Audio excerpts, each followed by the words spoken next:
point to order this hearing. This is a public hearing of the Committee of the Whole of the Council of the District of Columbia. Today is Friday, March 4th, 2022. The time is 10:44 in the morning.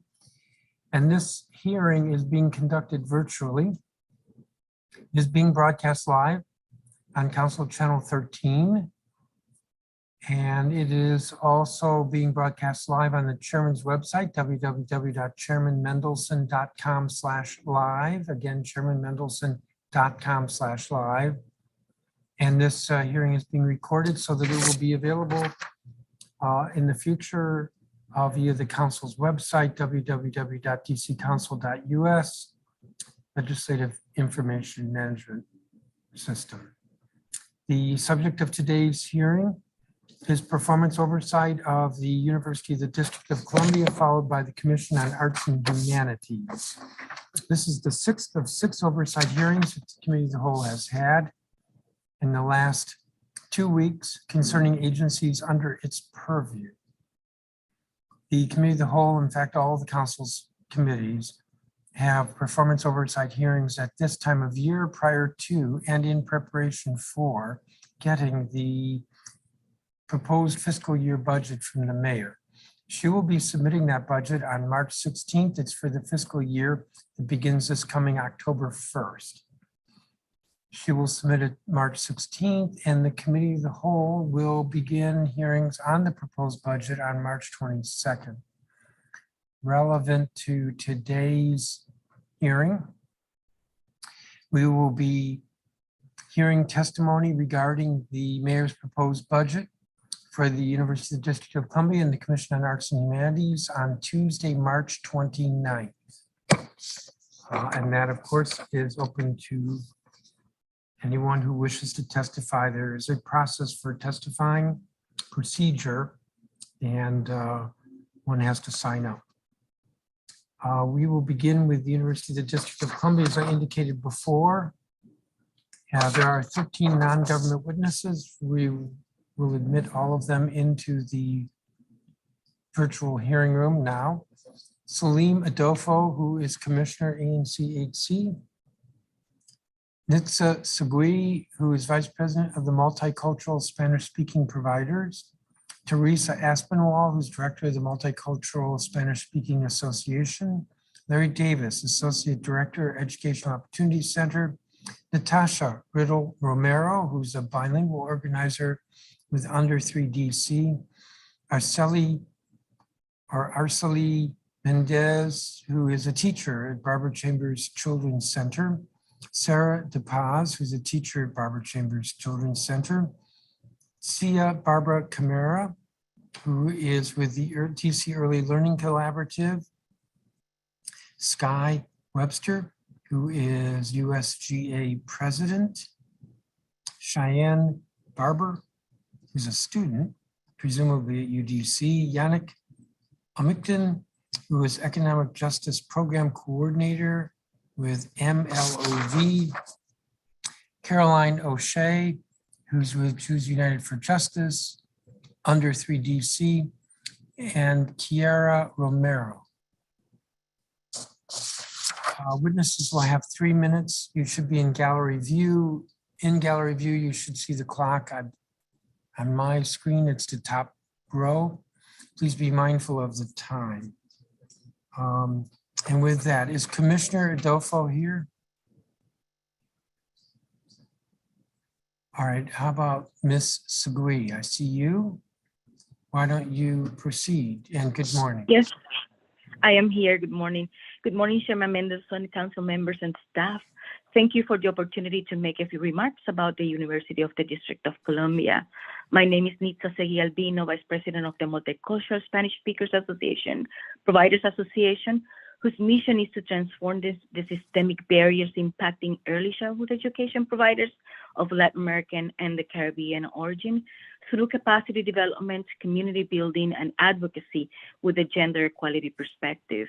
Our membership is growing strong.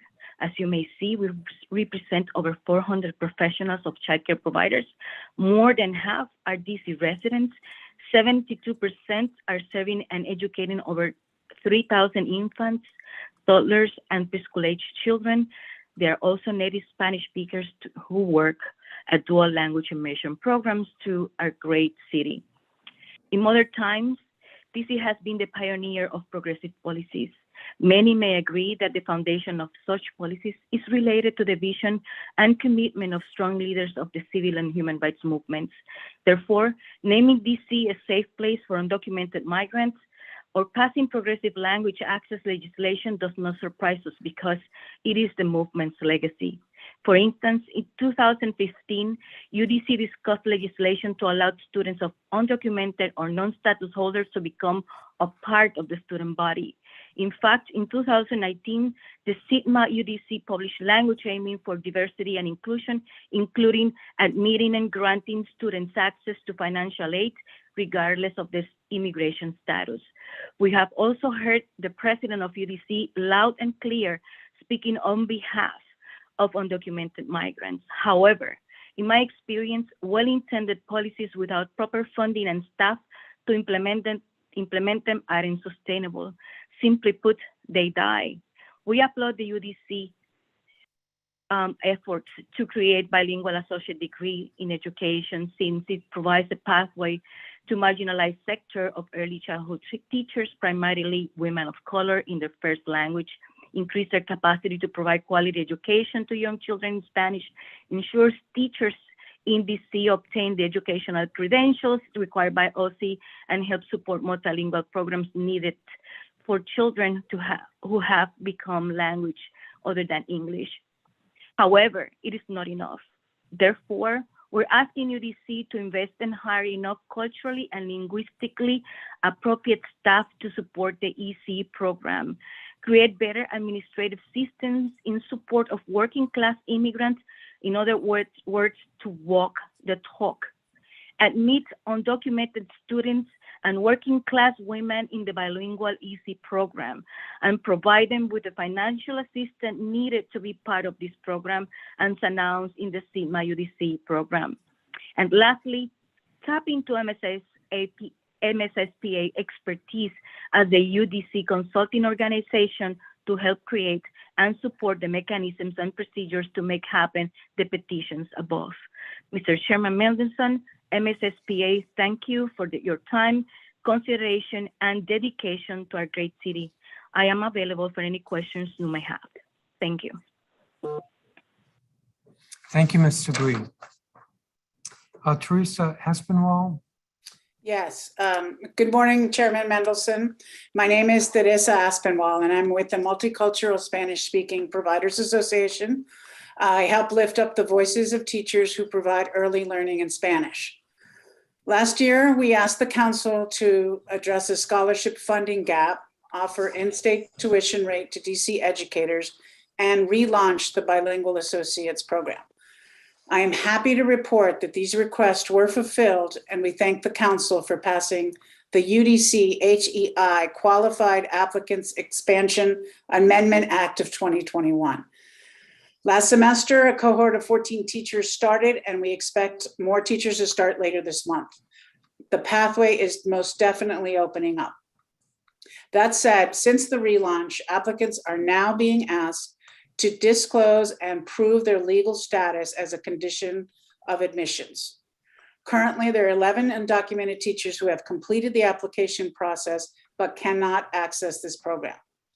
We know that Mayor Bowser and DC City Council have consistently stood behind DC's undocumented immigrants. I'm here today to ask for your help to align UDC admissions policies with DC's values. I ask that the council work with UDC on a legislative proposal that extends admissions eligibility for students who are not US citizens or permanent residents, regardless of whether they are documented or not. This proposal would offer undocumented residents access without regard to the length of time between high school graduation and admissions. This is a key element which will broaden the applicant pool to include working professionals. In addition, as a member of the DC Language Access Coalition, MSSPA asks UDC to better comply with the DC Language Access Act of 2014, when immediate action is to hire bilingual staff for both admissions and for the program. Finally, we ask that UDC create an explicit policy for this program. I would like to offer 2 items to be included. Number one, first, the acceptance to the program should not be based on a student's English language proficiency level, since most classes are taught in Spanish. Second, applicants in this program should be allowed to use non-traditional ways to prove they've graduated from high school. Some highly credentialed immigrants have difficulty securing the transcripts and apply to the program with post-secondary degrees. Unfortunately, the high school transcripts will not be admitted. This seems illogical, and admissions can do better. It is time for DC's only public institution of higher learning, welcome and undocumented residents to pursue post-secondary degrees. The city is already investing in residents through scholarships, workforce, and other educational solutions. UDC should be aligned with these programs. Thank you, Chairman, and I'm available for questions. Thank you, Ms. Aspinwall. Larry Davis. Good morning. My name is Larry Davis, and I'm the Associate Director of the Educational Opportunity Center and also a resident of the District of Columbia. The Education Opportunity Center is a program that's free for district residents, and we assist with financial aid, college admissions, and scholarships. And it has been a pleasure for the Education Opportunity Center to have a long-standing relationship with the University District of Columbia and has aided students with completing their free applications for federal student aid, scholarship information, and providing resources for student success. Most recently, the EOC has partnered with the Multicultural Spanish-Speaking Providers Association and aided those clients with transcript evaluations, language interpretation, gathering documents, and navigation of the UDC portal, along with providing services of assisting with the FAFSA, applying for the mayor's Herb Block and New Future scholarships. Our biggest challenge has been assuring that these clients are successful in going from applying to the university to being accepted in a timely manner. Another barrier has been the university not providing a bilingual counselor and the challenge of holes around legal status and English proficiency. We look forward to a continued working relationship with the University of the District of Columbia, as well as the Multicultural Spanish-Speaking Providers Association, for which we do have a bilingual counselor who is engaged with the clients there. And we look forward to a continued relationship with the community, within the community and with the community college, as well as the District of Columbia. And thank you for your time and attention, and I am available for any questions that you may have. Thank you, Mr. Davis. I don't have a copy of your statement. Could you provide that? Sure, I thought I sent it, but yes, I will provide it. Sometimes Definitely. things get lost here. Okay. I don't have it, so if you could resend it. Who would I send it to? Who would I send it to? Councilman Mendelson. COW. I'm not sure. I think it's COW. Yeah, okay. COW@dccouncil.us. I will send it again. Thank you so much, COW sir. stands for Committee of the Whole. Yes, I got it. Okay, thank you, sir. Thanks, Mr. Davis. Natasha Ritter Romero. Good morning, Chairman Mendelson and members of the Committee of the Whole. My name is Natasha Ritter Romero, and I'm an organizer with DC Action, home of the Under 3 Coalition. The story I'm about to share with you is about an immigrant, a student, and a teacher in early childhood education in DC. She wished for me to read her testimony because she is here with a work permit and fears that exposing herself publicly could bring her or her employer trouble from immigration and customs enforcement. I will refer to this teacher with the pseudonym Anna. Her testimony will focus on the admissions process for the bilingual CDA program at the University of the District of Columbia. In mid-2021, Anna applied for the Bilingual Early Childhood Associates program at UDC. She had just received her Teach DC scholarship and was excited to finally be able to pursue higher education in the US, a rare opportunity for immigrants with limited English proficiency. She did her due diligence, had her high school transcripts sent from El Salvador. They were translated and sent to UDC, which included the 3 years of credits of elementary school education she received at a Salvadoran university. She was then asked for tax transcripts, proof of DC residency, and to complete the AccuPlacer ESL, English as a Second Language test. This is where the issues began. She was told by a UDC staff person that the results of the AccuPlacer test did not matter because the program was bilingual. Remember that the Bilingual A program at UDC was meant to accommodate the hundreds of Spanish-speaking teachers who needed to meet OSCE's credential requirements by 2023. She failed the test, as would be expected from anyone with limited English proficiency. Again, it wasn't supposed to matter. Then she received an email from UDC admissions indicating that after completing a careful review of your application and supporting credentials, our admissions committee has concluded that we are unable to offer you acceptance to the university. She then reached out to Teresa Aspinwall at MSSPA, who enlisted Diego Aliaga from the College Board for help. The admissions counselors at UDC said she needed to reapply from the beginning. It was now December, and Anna was still struggling to figure out what she did wrong to be denied admissions, especially because she applied before many of her colleagues who did gain admission to the program. During that time, Anna lost her scholarship. On December 1st, she was told to reapply for the spring semester by December 3rd.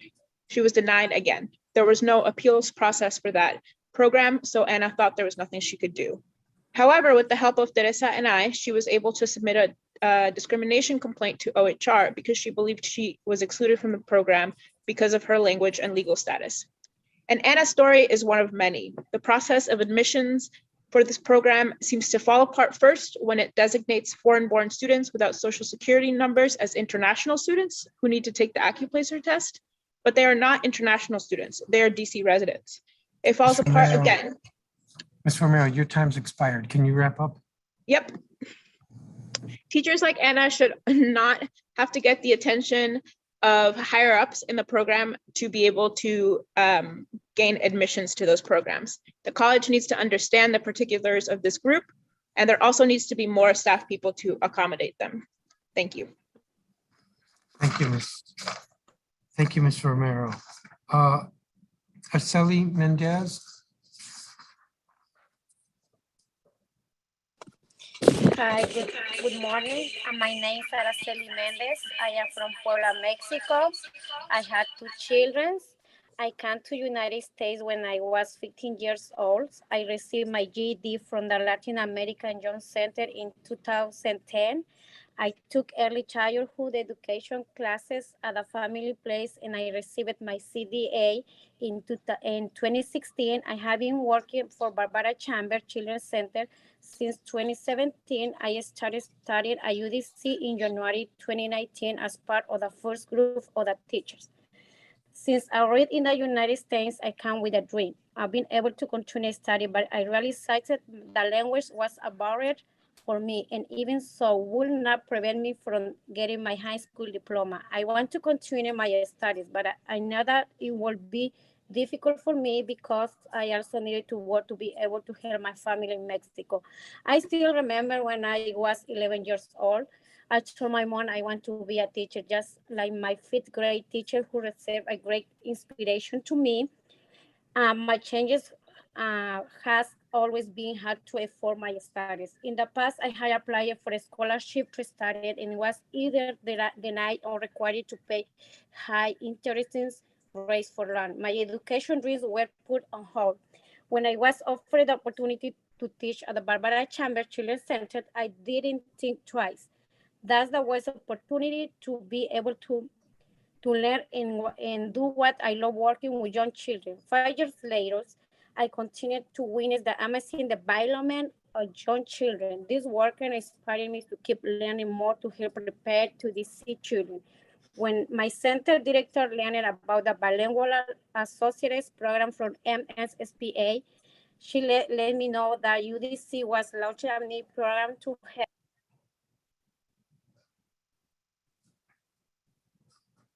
You muted yourself.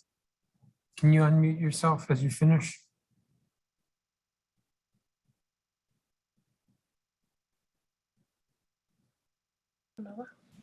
That's how I studied. I studied at UDC University of District of Columbia. 3 years later, I have earned 44 credits 2 even classes per semester. I expect graduate next year. This program has covered the expenses of the classes that I have taken so far. The best thing is that the classes in our Spanish language, which I know make easy for me to understand and apply my knowledge in my classroom. I am grateful for the investment and opportunity I have been afforded. I reckon I have been able to grow professionally and provide a better quality learning for children. Higher education has helped me in making it easier to understand children more. It is also want to me work for the diversity of parents and a partner in education of children. I am very grateful to MNSPA and UDC for helping me to realize my dream. Thank you. Thank you, Ms. Mendez. Sarah DePaz? She's here, but she's not accepting us as a panelist. So she's not. Good morning, Chairman Mendelson and council members. My name is Sarah DePaz, and I am an early childhood educator working in Ward 1. Becoming a student at UDC has been a true blessing for me. I went back to my childhood dreams that I thought were lost. I couldn't believe it was possible for me to continue my studies after high school. When I heard that UDC offered an associate degree in early childhood education for Spanish speakers, I doubted the possibility for a minute, but here I am now. I am currently in my second semester. Isn't that amazing? I am an immigrant. I came here when I was still a teenager. I'm a mother of 2 children, a wife, a sister. I work full-time and serve the children's ministry at my church. Yes, it's a lot of work, but it's not impossible. Today, I can say that my journey hasn't been easy, and it probably wouldn't be moving forward. But God always put people in your life to help you. I'm so thankful for the people who made this program possible, not just for me, but for so many teachers like me. Thank you also for the scholarships. Such a blessing to have the support of my dreams. As a student, I faced difficulties trying to enroll. I had to go to UDC in person like 3 times to find out about my application status. I sent several emails to my counselor and she never responded. I do understand that we are living COVID times and everything is online and counselors have plenty of students to take care of. But it will be very helpful if these issues get fixed. I can say that issues continue as I help my coworkers access to bilingual associate program. As an example, I continue to make calls to UDC Tech Line, which doesn't offer assistance in Spanish. Many need assistance to log into their online classes, their student portal, getting a passcode and things like this. I'm not complaining about it, helping them because I'd like to help, but when I can. But I can imagine more people facing this type of issues without support. It would be wonderful if there was bilingual support beginning from the application process through graduation. I would like to advocate for better language access at UDC. There should be a translator not only for Spanish speakers, but for so many other languages. One of my coworkers called the main office and she asked for a translator and she was told to call in another day because there was none at the time of her call. I want to cheer up the staff of the community college, such as Professor Bennett Roberts, for such a wonderful help. Once I found out her email, I was annoying her with questions and frequent emails, and she would reply almost immediately. But it will be too much for her to handle all emails. Despite everything, I am trying my best to navigate the system and finish my career with satisfaction. We are all worried about the possibility of losing our jobs if we don't meet the 2023 deadline for us as new teachers' credentials. I wish all early childhood educators who dream about the possibility of pursuing higher education can access this program. Your investment in teachers helps educate children who are future of this country. I am proud to be part of their education and make an impact in their lives. Thank you. Thank you. Sia Barbara Camara. Good morning, Chairman Mendelson, Good morning. other committee members, and staff of the City Council Committee of the Whole. I am Sia Barbara Camara, a longtime Ward 4 resident, the Chief Strategy Officer for the DC Early Learning Collaborative, and an active member of the Under 3 DC Coalition. On behalf of the collaborative and the coalition, I want to thank you and your colleagues for the legislation passed in 2021 to provide community-based early childhood educators a pathway to salary parity and benefits with DC public school educators. Thank you for this opportunity to provide testimony during the performance oversight hearing for the University of the District of Columbia. DCELC is pleased that UDC continues to provide tuition assistance and supportive services to persons seeking the Child Development Associate credential, associate's, and bachelor's degrees.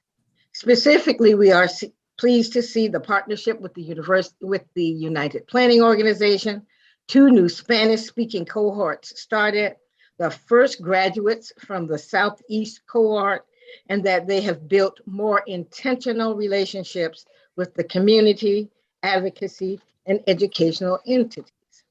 However, there are areas that DCELC would like to bring to your attention and to the attention of UDC.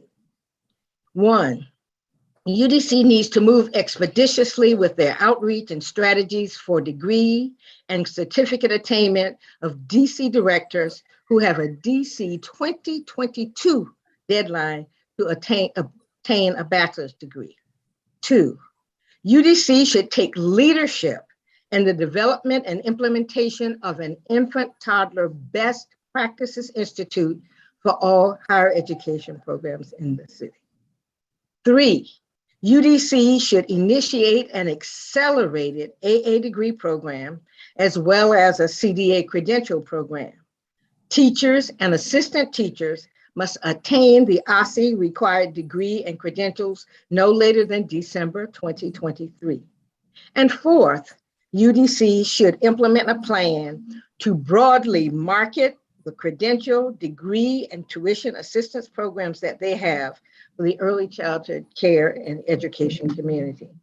Thank you for this opportunity to testify, and thanks to the mayor and council for your support of our state university. I'm available for questions. Thank you, Ms. Camaro. Sky Webster. Hello. Good morning. Good morning. Good morning, Chairman, committee members, and everyone in attendance.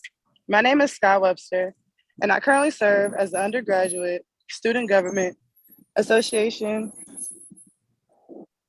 President for the 2021 to 2022 academic school year. I'm a recent 2020 graduate from our community college with a degree in architectural engineering, and I am a certified green infrastructure practitioner with the university, and now currently pursuing my Bachelor's of Arts in Urban Sustainability with the intention to graduate this May. My transition to UDC was an unpredictable journey, but it was one of the best decisions I made. Like many of my Washingtonian peers, attending my university was not only a great educational decision, but financially accessible too. In 2018, I was elected into my first student leadership position when I experienced temporary homelessness due to unforeseen circumstances. I turned to my university where emergency housing was not available. I was placed on a housing waiting list and told to seek services through the city. While I was lucky to navigate my way through this circumstance, it was still disheartening to know that other students could be facing the same issues. To this day, 40 to 50 students can experience being on our housing waiting list for a whole academic school year with no access to affordable housing. Due to the pandemic, our students need housing facilities and access to district affordable housing initiatives more than ever. All of our students aren't just matriculating from high school. At least 30% of our students are international students. Some are parents, some are returning citizens. But throughout the many phases of my university, they do not have affordable or emergency university housing. As we all know, this isn't just an issue felt by students, but district-wide. Funding for our facilities would increase more than just housing, but the overall student experience. Our public university provides an amazing foundation for continuing education. It's one of the only urban land grant universities that provides certifications, vocational programs, associates to doctoral programs, aviation, and a law school. In order to maintain this illustrious reputation, it must be reflected through our university's facilities. The University of the District of Columbia is a stepping stone in the pathway to DC workforce and should be treated as the first impressions. In closing, the pandemic has taught me that living conditions are learning conditions are working conditions. In my past 5 years at the university, it has conditioned me for the real world, but it's also challenged me to want better for myself and those around me. Increased funding in my university would set a serious and intentional tone for all people aspiring for higher education in the nation's capital. Thank you for your time today. And I hope that when you think of UDC, you think of your future colleagues and pillars of our community. Thank you. Thank you. Thank you, Ms. Webster.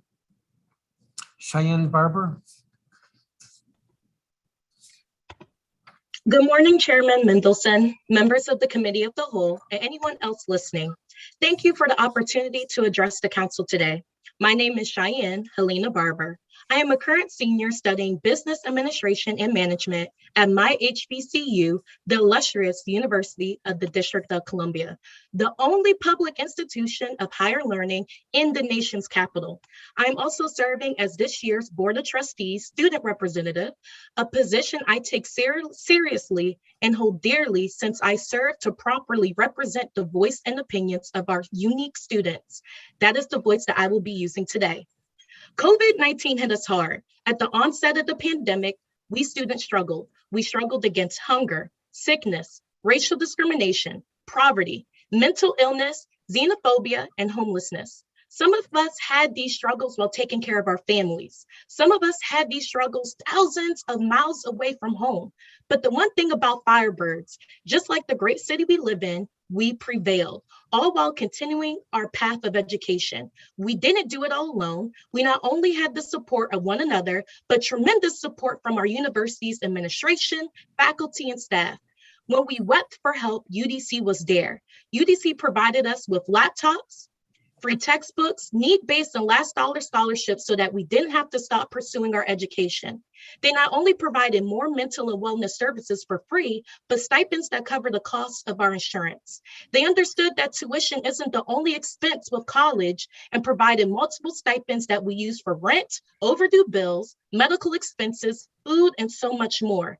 They made classes flexible and accommodating, all while not hindering our grading policy, keeping the integrity of our institutions and accreditation. Our university did more for us than what other universities did at the fraction of the budget. Imagine the impact that we were supported the same as other local universities. Imagine the impact if our university's historical influence was acknowledged. Imagine what we could do with if we had the financial resources to improve our facilities. That impact will not only affect us Firebirds, but the community we belong to, DC. We still have chalkboards in most of our classrooms, and even the classrooms with tech is extremely outdated. We have buildings where it's faster to take the flight of stairs instead of using the elevator. We have been rejected, abandoned, and marginalized by government programming put in place to support our demographic because we carried the label student. Ironic how inclusionary zoning isn't inclusive to students, no matter if we qualify.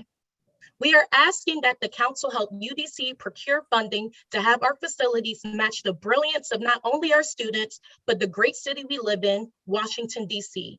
The same students that came from a legacy of alumnus that can rival any university, HBCU or not, because they were molded by the only public institution of higher learning in DC. I want to thank again Chairman Mendelson, members of the Committee of the Whole, and anyone else listening to our voices. Thank you. Thank you, Ms. Barber. Yannick Amicton. Good morning, Chair Mendelson. Good morning. Good morning, and members of the committee. My name is Yannick Amicton, and I'm the Economic Justice Program Coordinator at Many Languages, One Voice. I'm going to read the testimony of a community member today who has tenuous immigration status and fears that revealing this could bring her and her employer issues. So I'll launch right in. Dear Chairperson Mendelson and UDC committee members, thank you for the opportunity to provide my testimony today. I'm an advanced ESL student at Carlos Rosario PCS, a childcare worker for the last 9 years, and Ward 1 resident. Since I came to the US in 2011, I've worked hard and have kept learning English during the last 10 years to accomplish my goal to go to college, a goal that I couldn't realize in my home country due to unequal opportunities for low-income families. I hope to be admitted to UDC by this fall in order to accomplish my goal to go to college, but I'm facing a big obstacle now. With the support of organizations such as MSSPA, MLove, and Under 3DC that advocate for immigrants like me and who encourage me to achieve my goals, I hope to overcome this obstacle. I hope the UDC committee takes action and takes into account my testimony today. We'd like to highlight what we need to build inclusive higher education for our DC community in order to successfully meet the new requirements from OSSI that will take place in 2023 for the new equitable early childhood educators scale. For that reason, I paid over $300 for the translation of my credential evaluations and applied for the DC Futures Scholarship Program, while UDC kept my admission process on hold. I wonder, what if DC Futures gave me an award and UDC denied my application? What would be the purpose of the funds for scholarships in DC if I could receive a scholarship but not be able to attend a university? I need those credentials to meet OSSI's requirements and to provide high quality childcare to DC's infants and toddlers. The biggest barrier for me and my colleagues who are pursuing their degrees at UDC is a single question on the application. I do not have a social security number, so when the application asks for one, I cannot provide one. That alone is enough to deny my admission to the program, even though I should be able to attend without a social security number. This question causes many undocumented students to be automatically kicked out of the admissions process without explanation. It would be very helpful for us that UDC finds a way to improve the admission system for all people who are unable to provide a social security number, and let us complete the application and admission process on paper, like UDC did before, in order to make it fair for every DC resident, no matter their legal status. In 2018, UDC made a huge, important, and significant positive change for our immigrant community by opening the first bilingual Associate's Infant and Toddler Program in partnership with OSSI to improve early childhood education in DC. So why leave out immigrants with tax ID numbers from the opportunity to get higher education? Finally, I'm grateful that these kinds of spaces are open for all DC residents to express the concerns that they have that need an immediate solution. Thank you so much for your testimony today, for my testimony today, and for your valuable time. Also, I want to thank all the organizations that advocate and give us a voice. Have a wonderful rest of your day. Sincerely, Award 1 DC resident and child care worker. Thank you, Chairman. Thank you, Mr. Micton. Give me just a second here. Next is Hannah Garelick. Hi, Chairman Mendelson and members of the committee. My name is Hannah Garelick. Thank you for allowing me to stand in today. I will be reading the testimony of an undocumented early education teacher who chose to remain anonymous because of her legal status. If you have any questions about her testimony, Teresa Aspinwall from the Multicultural Spanish-Speaking Providers Association will be able to respond. I am a DC resident and teacher who has been working as an early childhood educator for 3 years. I work primarily with low-income families whose mother tongue is Spanish. I enjoy working with children, and I have credentials from OSSI that allow me to carry out my work for the time being. Many wonderful people and organizations have fought to create the AA Early Childhood Education Program in Spanish. Today, we can say that their fight made the bilingual AA a reality. Teachers have completed their UDC admissions applications, have translated and revalidated their high school diplomas or credentials from their home countries, and have a deep desire to complete their education, but still many are not admitted to the program. I submitted my application to UDC July 2021. The process is long and frustrating for undocumented students. Add to this the expense of translating and validating foreign high school diplomas and degrees. I did not receive a response from UDC for a long time, so I worked with a volunteer at MSSPA to help me with the process. I was finally admitted, but I can't register for classes until I prove my legal status. I feel discriminated against knowing that UDC has rejected me because of my immigration status. I have colleagues whose immigration status has not stopped them from being admitted to UDC, and it is still unclear to me why they were admitted and I was not. According to a study by the College Board, no federal law requires proof of citizenship for admission to US colleges. The United States has a sad problem. If you do not have legal documentation, you cannot go to university. For many early childhood teachers, access to higher education is a concern they face every day. Many educators without a defined legal status fear that they will see their dream of completing higher education paralyzed. They fear they will have to leave their jobs if they are unable to attain their AA by December 2023. I'm frustrated by these restrictions. They force me to consider changing jobs because I cannot meet OSSI's requirements. Mayor Bowser has stated that DC is a sanctuary state that supports and protects all residents regardless of immigration status. UDC is the only public higher educational institution in DC and should serve as a model of inclusivity for residents and in particular teachers working to educate DC's children. I dream of being able to become part of the UDC program. When I close my eyes, I visualize my participation in the program and feel that these are the most exciting experiences of my life, to have the opportunity to work towards achieving my academic goal. But this feeling becomes bitter when I realize that might not be possible for me. Chairman Mendelson, I ask that you help me and other teachers access the only educational pathway for Spanish-speaking teachers to comply with the new teacher credential requirements. Thank you for allowing me to read this testimony today. Thank you, Ms. Grelick. Kiara Romero.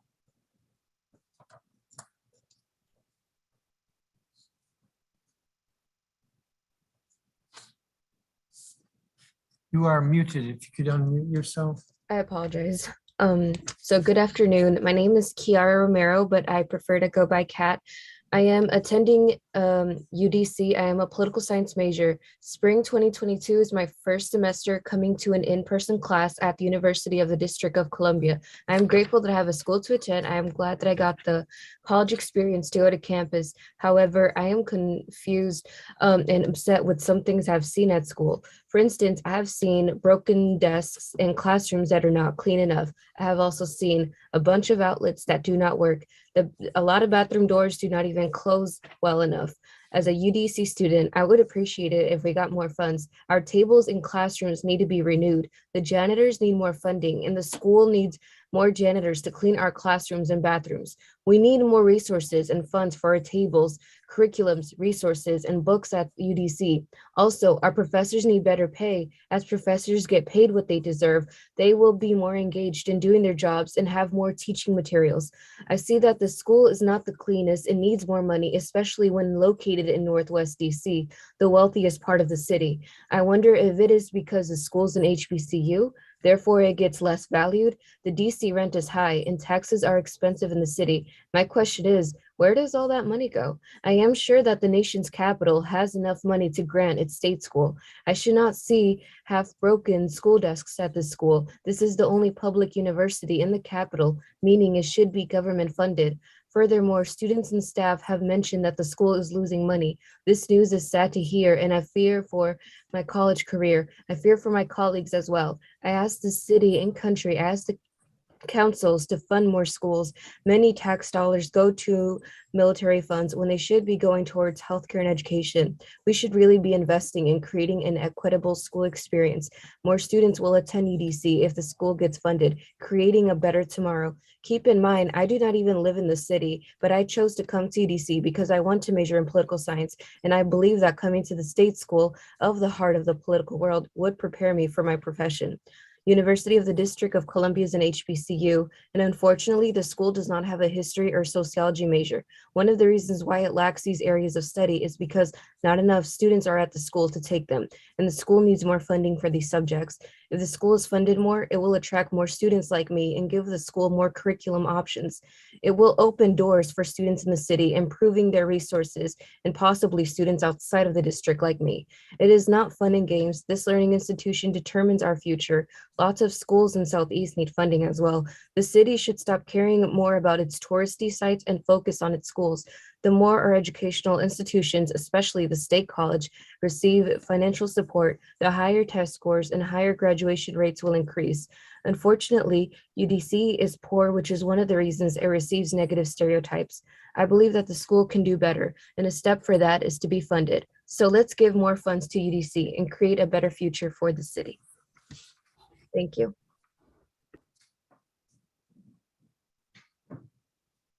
Thank you, Ms. Romero. Thank you, each of you, for your testimony. I only have a couple of questions, if that. I do want to say this. We've been able to increase the subsidy every year. When I say we, I've put forth before the council to increase the subsidy, and the council's agreed. And that's usually been above and beyond what the mayor's proposed for the university. We continue to look at ways that we can help the university financially. I would like to think that the council is a friend and ally of the university. All of the testimony has been helpful. I did want to ask Ms. Camara, you had 4 points in your testimony. Yes. First was UDC needs to move expeditiously with their outreach and strategies for degree and certificate attainment of DC directors who have a December 2022 deadline. Implicit in that is that the university is not reaching out? Well, I have not seen their specific reach out to this group. And so we did mention, as you remember last year, in my testimony, I asked for them to reinstate the director's credential. So I do think they need to do additional outreach to this group, particularly since this deadline is looming for 2022. I'll ask the president about it. I hope we were responsive to the testimony last year. I remember. You absolutely were responsive last year.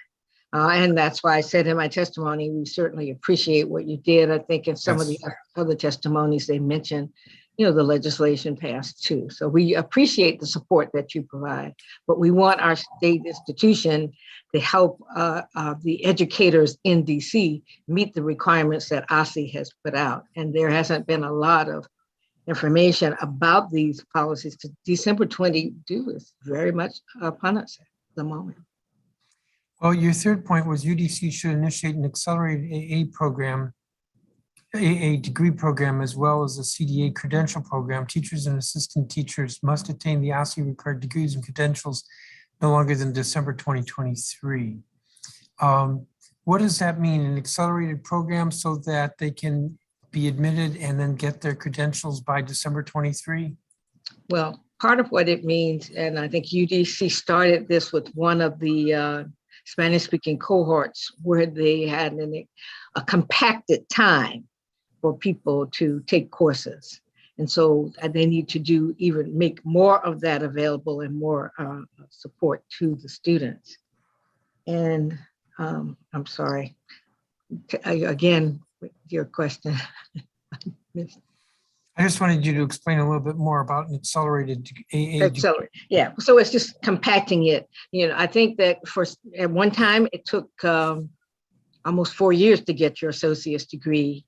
I think it's being reduced, but now because this timeline is upon us, we need to do all that we can to try to meet this timeline, or at least get people in these classes so that they are moving forward. Yeah. And then you had UDC should take leadership in the development and implementation of an infant and toddler best practices institute for all higher education. Is this something new? This would be something new. And it's because we have people teaching at the institutions, not just UDC, but the other institutions, many of whom are in partnership with UDC, and their faculty may not have been trained in, taken courses in the new science and strategies related to early childhood. And so we need to have, in order for us to have the best professionally trained teachers, assistant teachers, and administrators, they need to know what's the new theory, the new research, and in UDC, I think it sits in a very good position to pull all of the institutions together and to offer such practice. If you want high quality, you can't wish for it. You have to prepare all of the faculty to help make this happen. Fair point.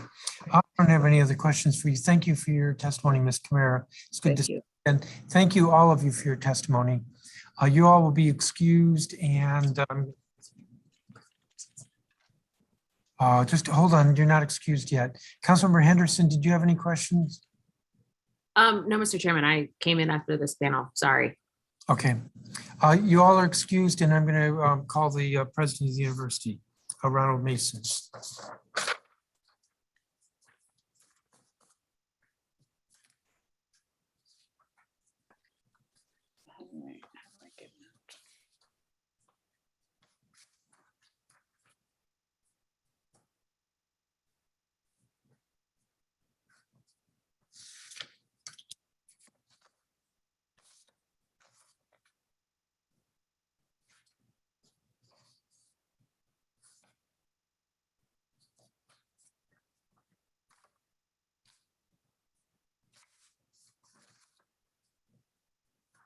Mr. Mason?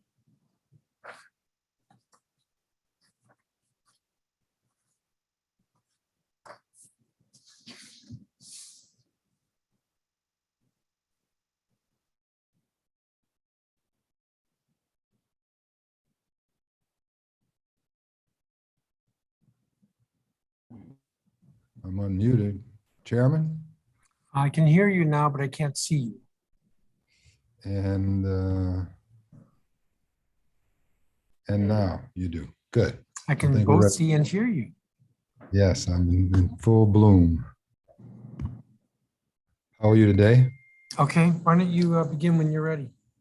I'm ready. Let me pull up my I statement. noticed you have a written testimony and oral testimony, and the oral testimony is almost as long as the written testimony. I know, sir.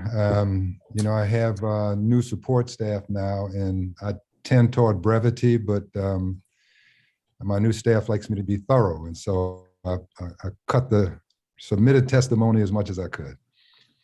So with your indulgence, I'll proceed to a longer than usual statement from me. Okay. Thank you, sir. Chairman Mendelson, members of the Committee of the Whole, and staff, good morning.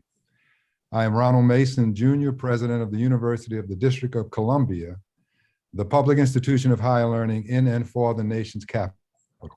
I am pleased to testify on the university's performance during fiscal years 21 and 22.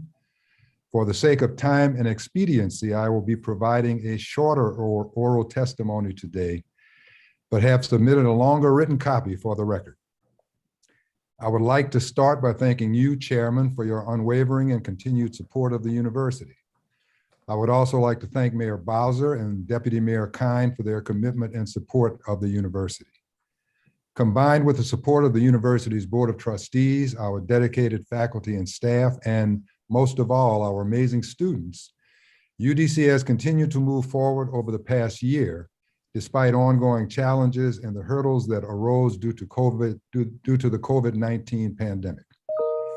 During fiscal year 2021, the university continued to provide high quality learning in person and remotely, gave significant support to our students, strived to minimize the impact of the pandemic on enrollment, worked to meet the goals we set out in our strategic plan, the equity imperative, and surpassed our fundraising goals. As I noted in my testimony last year, when the COVID-19 pandemic began, UDC was able to convert 4 active campuses to emergency remote instruction due to the district's prior investments in upgrading our technology and in training our faculty on how to teach remotely. Also, our staff was able to work remotely through academic year 2020 and 2021. In doing so, we kept both our students and our faculty and staff safe, despite the disproportionate impact on many of our students who come from African American, Hispanic, and economically challenged communities. Moreover, we did not have to cancel classes, and we were able to maintain academic integrity by not defaulting to a pass-fail grading system. For academic year 21-22, our modes of delivery have been varied. 49% have some in-person component, whether it be fully face-to-face or as part of a hybrid class, while 51% remained completely online. We continue to require everyone who comes to any of our campuses to be fully vaccinated and boosted where applicable. We have developed an online portal where students and faculty and staff can report their status and submit proof of vaccination and boosters. To date, we have a 100% compliance rate with a few dozen verified religious and medical exemptions. As a result, our COVID-19 case count thus far has been very low. Additionally, we have offered free COVID-19 testing at our Van Ness campus and want to thank the Office of the Deputy Mayor of Education for providing UDC with 15,000 rapid test kits, which will greatly facilitate our testing process. Over the course of the past year, we have also made vaccinations available not only to our constituents, but to members of the surrounding community as well. Finally, we have an online COVID-19 data dashboard for the university, and hold monthly town halls, we just had one yesterday, during which we provide the UDC community updates on case counts and changes to COVID-19 protocols and address any outstanding concerns. Enhanced support for our students has also been crucial during the pandemic. Using federal COVID-19 funds, we created the RISE, that is Recovery, Intervention, Support, and Engagement Initiative, which is aimed at providing both new and returning university students with support. Under this initiative, the university has done the following in fiscal years 2021 and 2022 to date. Provided almost $7 million in tuition assistance, including direct student stipends, awarded students need-based scholarships, given over $7.5 million in direct student stipends, paid the cost of the final semester of enrollment for over 260 students thus far, and this includes both associate and bachelor's degree students, covered the cost of books through the Follett All Access program, furnished 1,400 laptops to all incoming students since the beginning of academic year 2021, and granted financial support for undocumented students using institutional and private funds, since we cannot use federal funds to provide support for this population. Moreover, we have 3 different food access programs. The first is our food pantry, which has been open since 2016, but has been incredibly helpful to our students during this trying time, with 109 UDC students accessing it during fiscal year 2021. Our second program, the Lunch on Us program, began at the beginning of this fiscal year and serves 300 students daily, Mondays through Thursdays. Finally, we also bring various food trucks to our campus each Wednesday for UDC Spirit Wednesdays, and provide free meals to around 200 to 300 faculty, staff, and students. Outside of providing the student support services discussed above, during fiscal year 2021, the university took several steps to maintain our enrollment despite the impact of the COVID-19 pandemic. As we noted in our pre-hearing performance oversight responses, our enrollment strategies were working prior to the pandemic, but we have suffered setbacks the past 2 years due to it. Yet, this does not mean that the university is simply sitting back waiting for the pandemic to end. We are adjusting to what may be the new norm to ensure our prospective students understand the value add of a higher education credential for social and economic mobility. Through these efforts, we expect our enrollment to increase regardless of the myriad external pressures that have challenged our students and potential students in seeing and realizing higher education goals. Now, more than ever, UDC offers its students opportunities for personal advancement and growth, which is increasingly important in a rapidly changing world. The supports are delineated in our strategic plan, the Equity Imperative, which included the following activities for fiscal year 2021. Increased accessibility. To increase accessibility regardless of individual or family income, we have waived the application fee for both this academic year and next, suspended both the SAT and ACT as admissions criteria, employed alternatives to the AccuPlacer tests, and partnered with Blackboard, Inc. to provide 24/7, 365-day-a-year support. We've improved our social media marketing. We are also engaged in targeted marketing through Facebook, Google, and Instagram. Our expanded focus now includes 4 groups: career starters, first-time degree seekers, degree completers, and career climbers. Additionally, we are prioritizing specific high workforce need pipelines such as IT, education, and health sciences. Adopted a student-centric recruitment framework. We adopted this framework during fiscal year 2021 and will be building up on it over the next few years. This framework encompasses the following key principles: supporting the student's journey, responding to students' interests, preparing for demographic shifts, and collaborating with key influencers, as well as driving student success. We've invested in enrollment coaches. The enrollment coaches will serve as extensions of the university's enrollment services team and provide holistic coaching to encourage and nurture students to fully engage throughout the enrollment experience. Moreover, given that the traditional 18 to 24 age demographic is declining, independent of the pandemic, and that the pandemic has led to fewer high school graduates, especially those who are low income and going straight to college, we are more aggressively pursuing transfer and adult students. Thus, we have continued to build upon our fiscal year 2021 actions, and in this fiscal year, we have either begun or are planning on taking the following actions: hire and replace key personnel, expand the one-stop shop to continuing students, implement a one-click registration for academic year 2022-2023. I have provided highlights here for the sake of time. However, there is more, such as our DC Up Scholarship Program and our privately funded Dean's Developing America Workforce Nucleus, that is DAWN scholarships, which we describe in detail in our pre-hearing responses if you are interested in reading about our work in these areas. During fiscal year 2021, we also continue to work toward the three main goals laid out in our Equity Imperative Strategic Plan: making UDC a public education model of urban student success, awarding more degrees and workforce credentials, and graduating passionate learners and leaders who will transform our lives and urban spaces. For the sake of time, again, I will highlight two of the initiatives we have embarked on to accomplish those goals: creating seamless pathways in the areas of IT, nursing, and education, and establishing the foundation for our above-mentioned DAWN, that is Developing America's Workforce Nucleus initiative.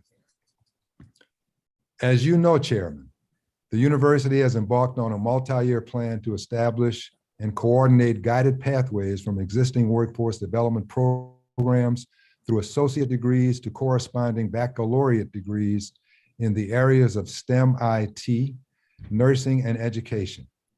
We are including stackable credentials and on and off ramps so students can achieve their highest level of potential according to their individual circumstances. Historically, when students sign up for a particular credential or course toward a degree, they do not always see the bigger picture and where those classes or credentials can lead beyond their initial goals. But with these pathways, our academic advisors will now be able to show a path for each student that hopefully will lead to those students persisting and remaining at the university, whether it be on a full-time or part-time basis. Persistence aids in retention and ultimately will lead to an increase in the number of degrees and workforce credentials awarded by the university. During fiscal year 2021, we worked on the academic planning and redesign process for STEM, IT, nursing, and education, and plan to conclude this process during fiscal year 2022. The funds the council provided in the fiscal year 2022 budget have been incredibly helpful, and we thank you for them. Additionally, during fiscal year 2022, we are hoping to extend the pathway programs beyond those three initial subject areas. We know that the council has an interest in us pursuing a social work psychology pathway, and we are currently exploring whether this is viable. The second initiative I would like to highlight is our DAWN initiative, the mission of which is to create a sustainable pipeline of domestic, diverse, business-ready STEM and entrepreneurship-ready talent at all levels of the workforce to propel America's economic engine into the future.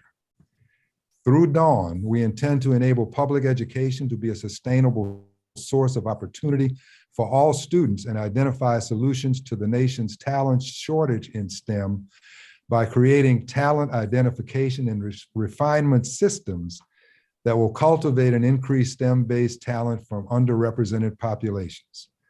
In order to accomplish this, the university is taking a three-pronged approach. One, developing a DAWN 360-degree profile of potential and personal initiative.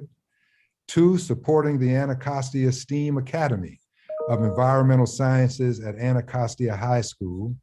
And three, creating the Katherine G. Johnson Math Teacher Training Institute that I have included details on each of these in my written testimony. During fiscal year 2021, the university worked to lay the foundation for Dawn.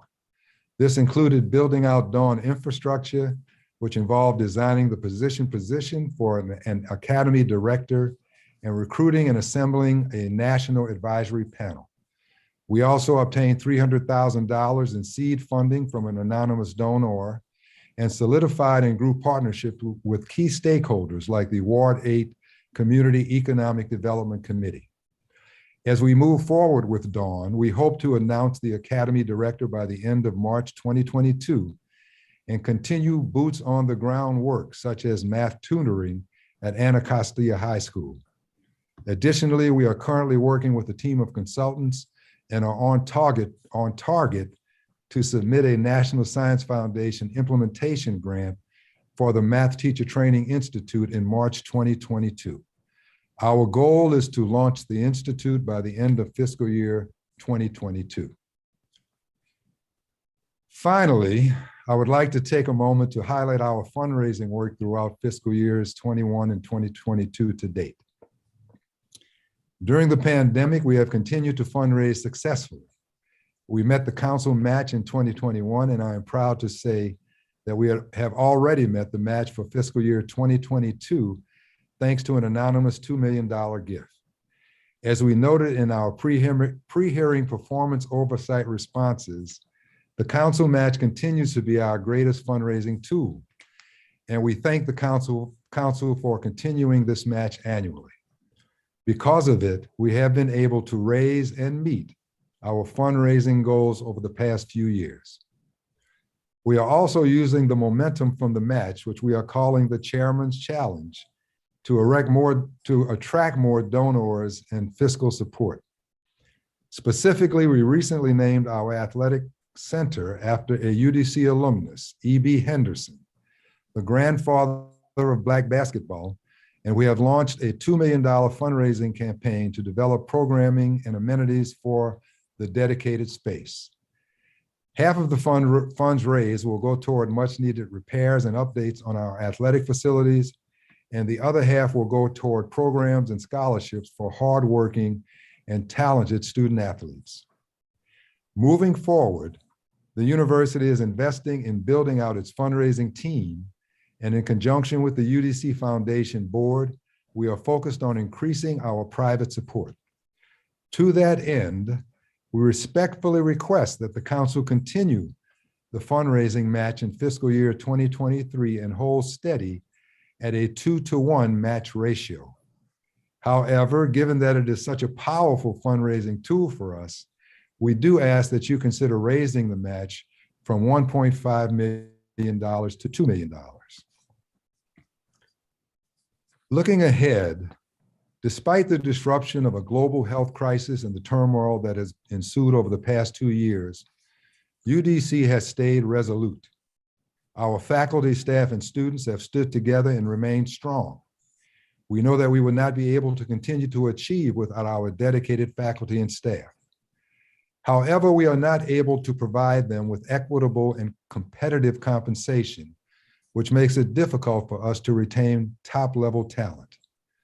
While the rest of the district government non-union staff have received consistent cost of living adjustments, and subordinate agencies and the council receive funding from the Workforce Investment Fund for those COLAs, we do not receive such funding.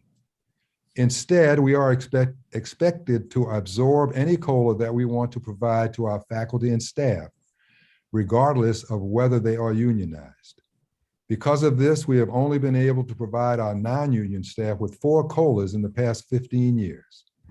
Moreover, because we have had to provide COLAs to our union staff pursuant to their respective collective bargaining agreements, we now have severe pay compression, with some subordinate staff now making more than their supervisors. We need funding to provide comprehensive, consistent, and competitive compensation to our faculty and staff, and we are hopeful that the executive and council will support us by providing the additional funding that we need to accomplish this. UDC continues to grow and serve the district residents with an eye towards being a model for the nation as an exemplar of exceptional urban higher education. Looking ahead, UDC's ability to fulfill its mission and those objectives depends on the speed and level of funding that we receive from the district.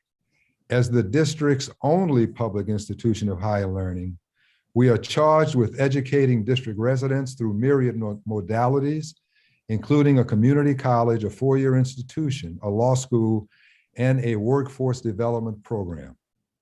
Given this, the university needs sufficient financial resources, both operating and capital, to provide our students and the broader community with the high quality, state-of-the-art education that they not only demand but deserve.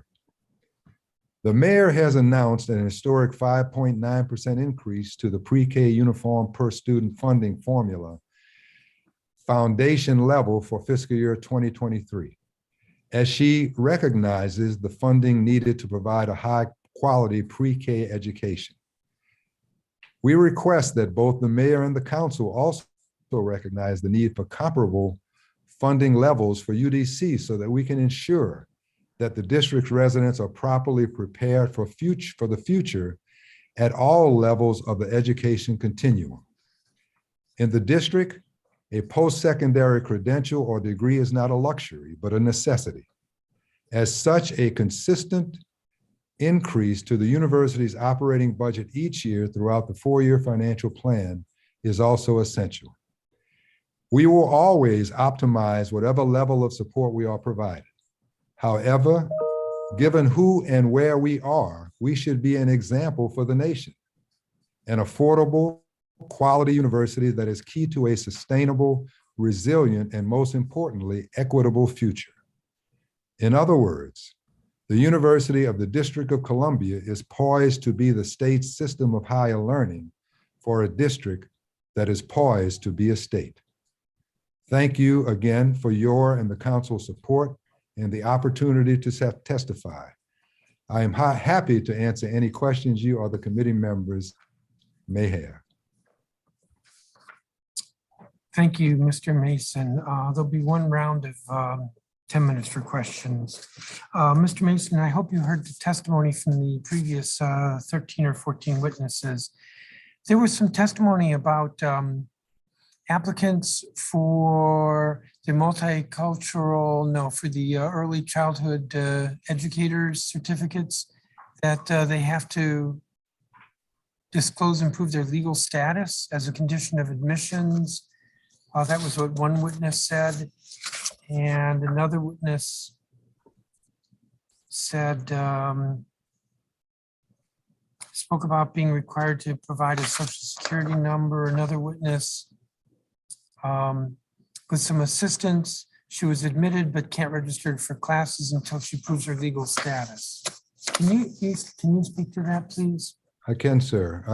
Let me start by saying the witnesses correctly noted that we heard what they said last performance hearing, and we met with them and was able to address most of their concerns. Now that I'm aware of these, in fact, I've already started to address the concerns. I think what has happened here has been a couple of things. One, my admissions team incorrectly lumped undocumented students in with documented students. And so I was able to make a call yesterday and clarify that, and I don't think that will be happening going forward. Second, some of what they talked about was just customer service issues. And I'm going to have to look into that more closely because 85% of our student customer service work is actually outsourced. And I'm not sure where the issue is there. On the face-to-face meetings, that would be our in-house people. So I'll track that down. But with your indulgence, I'll give a little more, I need a little more time to do a closer look at what's happening there from a customer service perspective. And then some of it was also about residency requirements. And remember, the DREAM Act, in terms of residency requirements, says that you have to have attended a DC high school for 3 years. But we've done two things there. One, we've loosened up our overall residency requirements because we were much stricter than the district's own residency requirements. And so I think we've straightened that out. But also now, if someone in the early childhood program works in a community-based center in the district and provides us with a letter from their employer saying that that is the case, then we charge them resident rates for tuition as well. And so I will offer going forward to make sure that we speak to the folks who testified. We have a good working relationship. This has just come to my attention and we've already started to fix much of it. And whatever else needs to be tweaked, I'll make sure to keep an eye on it so that next time these issues won't come up in a performance hearing. So the bottom line is that where you or the university is that regardless of whether one is documented or not, that they can be admitted and take classes at the university. Correct. In your statement, you made reference to the match. You would like the amount that is available from the district government to be increased. So if we increased it to 2 million, that would mean if you raise 4 million, you would get the full 2 million. Correct.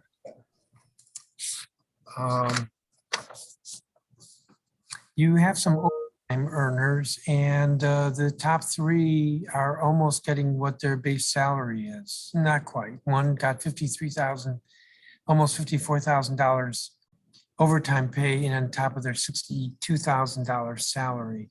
What are you doing to reduce this? And it appears to be mostly security related. Right. Just to refresh your memory about where we started, this was a very large issue a few years ago. And so now we have cut what was originally about a $700,000 overtime bill to less than half. The examples that you cite are actually dispatchers in the office of the police office, because they tend to work extra hours because the phones have to be managed all the time. And so those would be the ones that stick out on that list for that reason. But generally speaking, we put a large dent in our overtime expenses over the course of the past few years.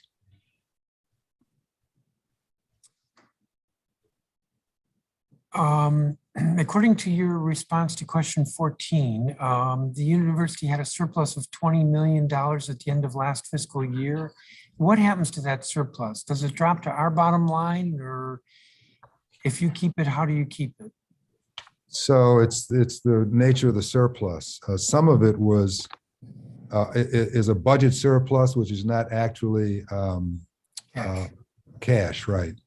And so about 11 million of that, if you're talking about 21, 11 million of that was revenue that we had budgeted for tuition, but we never received the revenue. And so that's more than half of the surplus. In 21, we also, we did some belt tightening because of what was going on with COVID. And that was about 4 million of the surplus. And then some of it was the federal funds, HEERF. That were budgeted and not expended. And so it wasn't a $20 million surplus, it was a savings of 4.6, and that'll carry over to our next budget year. Okay, with regard to enrollment, I would say a couple of years ago, I heard an ad, I almost fell over. It was an ad to attend UDC. Are you still advertising? No, we took a break on that. That was our Pathways to Possible campaign, which the intent of that campaign was actually for people to know that we were here. because the focus groups told us that most people didn't know UDC was here and who we were and what we did. But that was funded off of one-time money. And so when the money ran out, the campaign ads ran out. But on the positive side, as you know, because we had a base increase in our budget last year, we were able to hire a vice president for marketing and communications, as well as an additional staff person in that area. And so we're able to now put together a cohesive branding and marketing campaign that we expect to roll out in the near future. And although the commercials went away, our online marketing has actually been increased and been very helpful to the students who tend to look at those forms of media more than commercials on television. Okay, I'm going to keep moving because my time is Sure. evaporating. What is the status of the university's dual enrollment program with DCPS and the charter schools? Yes, sir. So right now, there are two pieces there. One is the CARES program, which is with our community college. And then our four-year programs are part of the consortium funded by OSSI. We have about 50 in the CARES program right now, and we have about 35 in the consortium program. We just signed a MOU with DCPS and OSSI to double that number. And we think that we won't have any problems doing that. We have the capacity to do more, but we're doing as much as we're being asked to do, and the funding is available to get it done. Emphasis on you're doing what you've been asked to do. Well, I'm doing what yes, in terms of the support for the program. And so, we get funds to cover tuition and fees, and to some extent, I think it's $500, about $530 for the CARES at the community college and $1,000 per student. And then we pick up the difference.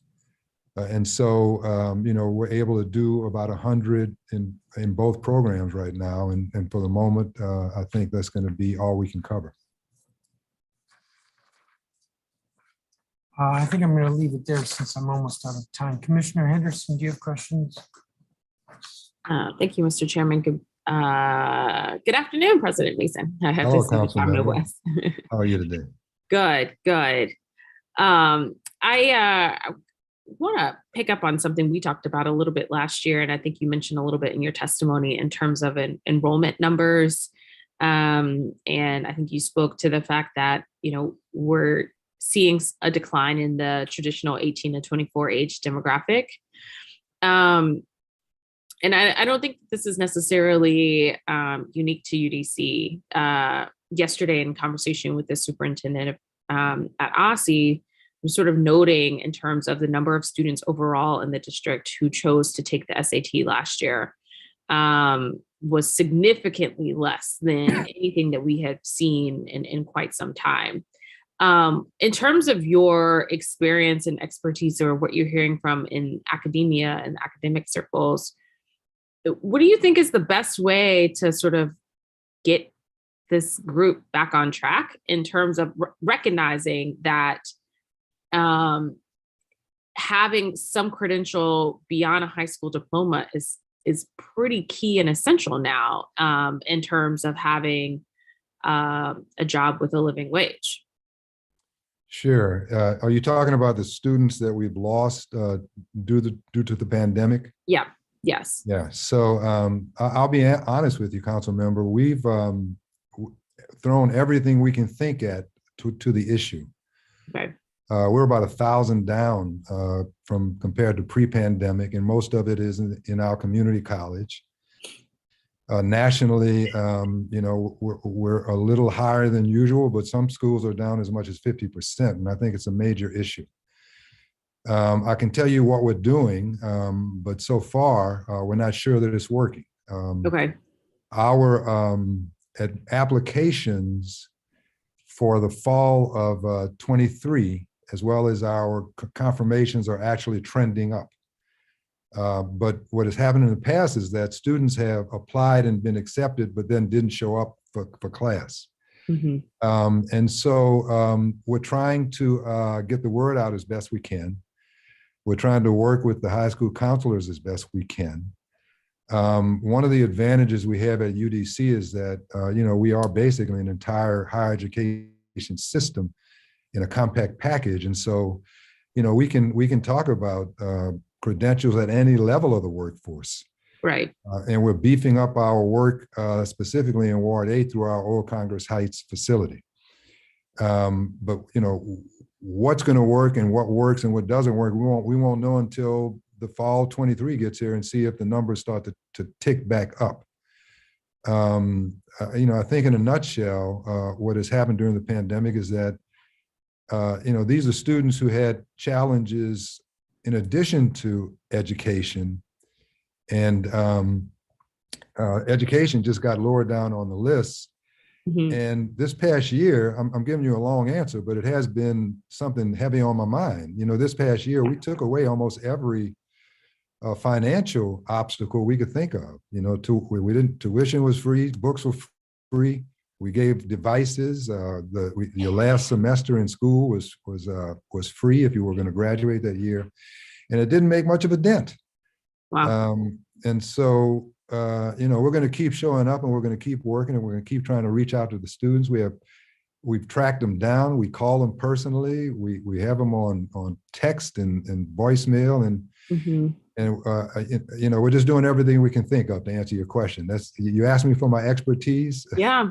I don't know if there is any expertise on this one, but anything we can think of, we're doing. And then your experience is expertise and certainly valuable in terms of shedding light here. Because I think for us from the outside, we could say, okay, well, we'll add more money. And you're saying we've removed every financial barrier and even still. Yeah. Including $1,000 per semester scholarship on top of paying tuition. It was basically a stipend, right? Yeah. But it's a challenge. It's a real challenge, but I think if anybody can solve it, we're in a good position to do it just because we have so many options in terms of getting back on track. Right. Yeah. In terms of, I guess, a little bit in how things have progressed, what percentage of your classes now are still online versus in person? It's about 50. I just did it in my state. 51% are online, and then 49% are some combination of face-to-face or hybrid, which means partially online. We're pushing more and more the high flex option, which is where a faculty member can teach in the classroom, but also simultaneously live stream to students who are not on site, as if they were in the classroom. We have a new facility we've equipped at our 4250 Connecticut location, where I think we're going to be able to do more and more of that, which is probably the wave of the future anyway, especially for our students. Have you gotten any pushback in terms from faculty on that front? Not really. I'll say this, 3 years before the pandemic, we started training all our faculty in online delivery. And so by the time the pandemic hit, most of them, almost 100% were certified to do the work. And so we did that. We didn't have to go to a pass-fail option, so we maintained our academic integrity. And I think more and more of the faculty now are getting, what's the word I want to use, excited about the high flex option, because when they see it, they want to use it more. And so we didn't get any pushback about the online delivery, although I will say that it is hard work. And so, what the faculty has had to do and has rightfully, brought to our attention is that it's just more work. Yeah. To have to keep up with students online and keep them focused than it is when they come to class. Okay. And this will have to be my last one because I have a meeting that I have to hop to. But as part of this question around financial assistance, you mentioned in your testimony that you all spent about, I guess, $14.5 million that UDC provides in tuition assistance and stipends through the RISE initiatives. You also noted that you granted financial support for undocumented students using institutional and private funds, since obviously federal funds can't be used to support that population. Do you have any, I guess, I don't know if you have this now and maybe we can follow up, but in terms of data around how much money you all have used to support undocumented students and how many, well, I should try not to like. How many's tough, because you know. Right, but like, I guess in terms of like, how many students have received that type of support? Yeah, so you mean during the pandemic? In the last year. Yeah, so I'll give you a rough estimate. Okay. I remember in the first wave, we were able to put together a fund of about $500,000. Okay. But it wasn't just for undocumented, it was actually for international students who also can't receive federal financial aid, right? Right. And weren't eligible for the federal HERF money. I'd have to check for you this year. But my guess is it would be about the same. Okay, all right. I'm sorry, Mr. President Mason, thank you so much for your time. I apologize. It's one of those crazy weeks of good to see double you. booking, but good to see you. Okay.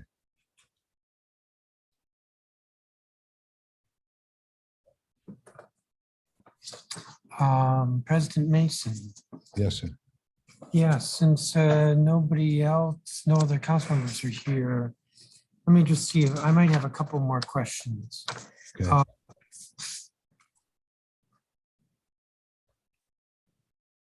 You had an MOU transferring last fiscal year, transferring funds from MPD to UDC for the African American History Program. It was not renewed. Why not?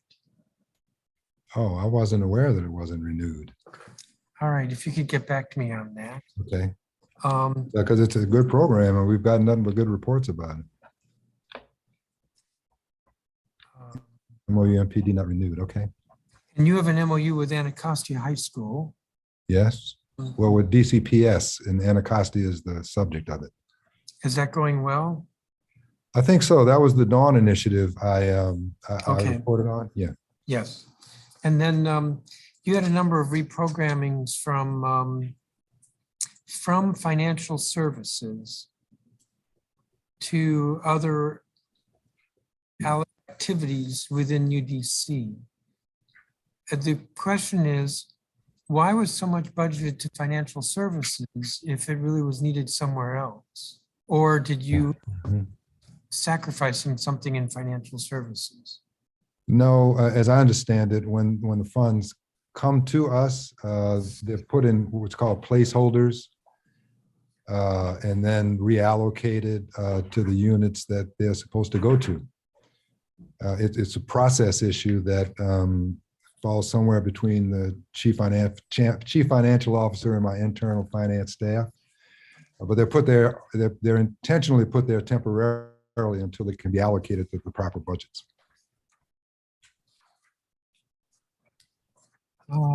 Your School of Business and Public Administration is up for reaccreditation, or there's going to be a visit this fall? Yes, it's actually not reaccreditation. We're already accredited, but this is accreditation under a new accrediting body, AACSB, which is sort of the, it's the blue ribbon level of accreditation. And my team has been working very hard on that process, and it looks like it's coming to a head in the near future.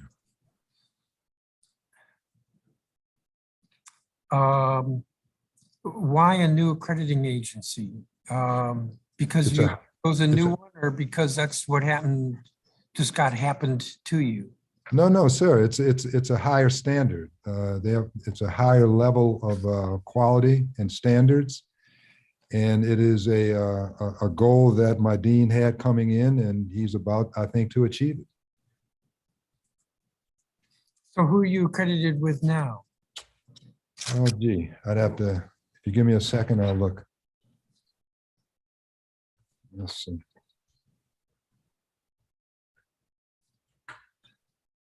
Which one is it? Getting a prompt here. Page 88. 1 second, Chairman.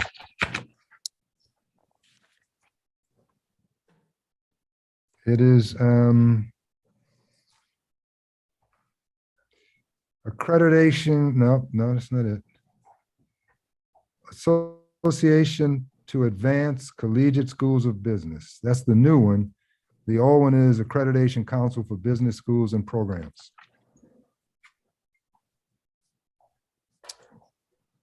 So would you keep both of them? No, I don't think so. I think we move on to the next level and work with that one. But there's no issues with the first one.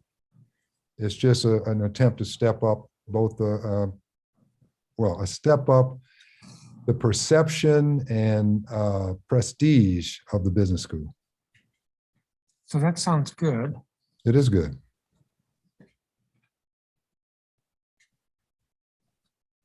I think that's going to do it for me for questions today. Thank you, sir. I'll see if I can save up to have more a month from now with your budget. That'll be great. And I'll give you an update on the early childhood work by the time we see you again. Please, and let me know also the African American History Training MOU. I will do that as well. All right. Thank you, President Mason. Thank you, sir. Always a pleasure. Likewise. I'm going to turn now to the Commission on Arts and Humanities.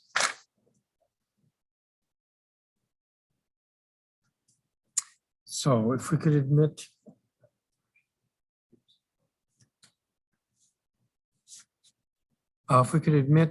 for testimony Charity Blackwell, who's Senior Advisor of Arts and Culture, DC Scores.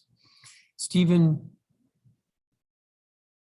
Bedouin, Executive Director of the Washington Chorus. I apologize for struggling. Rebecca Medrano, who's Executive Director of Gala Hispanic Theater. Shayla Hines with Arena Stage. Jenny Billfield, President and CEO of the Washington Performing Arts. Ebony Rose Thompson, who's Ward 7 Representative, State Board of Education. Audrey Hipkins, Board Chair, Hurston Wright Foundation. Victoria Reyes, Founder, Executive, and Artistic Director, Transformer. Maureen Dwyer is Executive Director of Sitar Arts Center. Michelle Rathbun, Post-Classical Ensemble. Chris Jennings, Executive Director of Shakespeare Theater Company. Monica Ray, Executive Director of Congress Heights Community Training and Development Corporation. And is Ms. Blackwell here? Yes. Why don't you begin? There should be a clock if you're in gallery view, and at some point the clock will be set for 3 minutes. And if you'd be mindful of the time. Good afternoon, Ms. Blackwell. Good afternoon, Councilmember Mendelson. Thank you so much for having me. And yeah, let me get to it. 3 minutes. Let's go. All right. Hello, my name is Charity Blackwell. I am a graduate of the DC Institution of Higher Education, Trinity Washington University, and I am also the Senior Advisor of Arts and Culture for the amazing after-school program called DC Scores. This school year, we have returned to full in-person programming for over 60 of our different partners for 3,000 elementary and middle school age kids across the districts. We are grateful to the Commission of the Arts and Humanities for their continued partnership and funding as we continue to navigate the ongoing challenges of COVID-19 pandemic. Our partnerships with the Commission ensures that DC Scores continues to elevate the arts-based programming we provide for our poet athletes. We're doing this in a number of ways. One way is by bringing professional poets and spoken word artists into classrooms in partnership with our coaches, the majority of whom are teachers from the school in the daytime. Another way is by our continued investment in bringing high quality artists and teachers on staff full time. Last fall, we hired Tatiana Figueroa Ramirez. In the spring, we brought on Malachi Bird, of whom are both substantial poetry, spoken word, and teaching artists from DC. We are excited for them to support our teachers in addition to myself. The last additional way we continue to work together is by increasing opportunities for kids to engage in spoken word. Tatiana and myself are working in partnership with the Commission of Arts and Humanities to support their Poetry Out Loud competition and the events happening next weekend, so come check it out. And we are honored to be part of this event and engaged with high school youth and talented artists. A highlight of the fall season was our return of the Poetry Slam.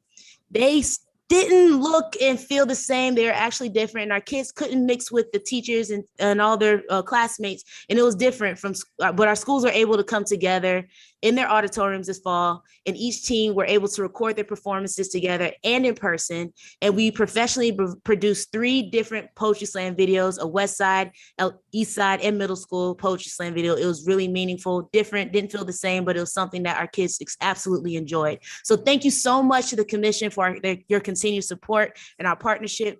We are so inspired by our poet athletes and their commitment to each other this entire fall. To close out my testimony, I want to share a poem written by one of our poet athletes from our DC Scores team, Kimball Elementary School in Ward 7, who also won the Eastside Poetry Slam, if that's cool with y'all. The poem is called Our Colors of Emotion.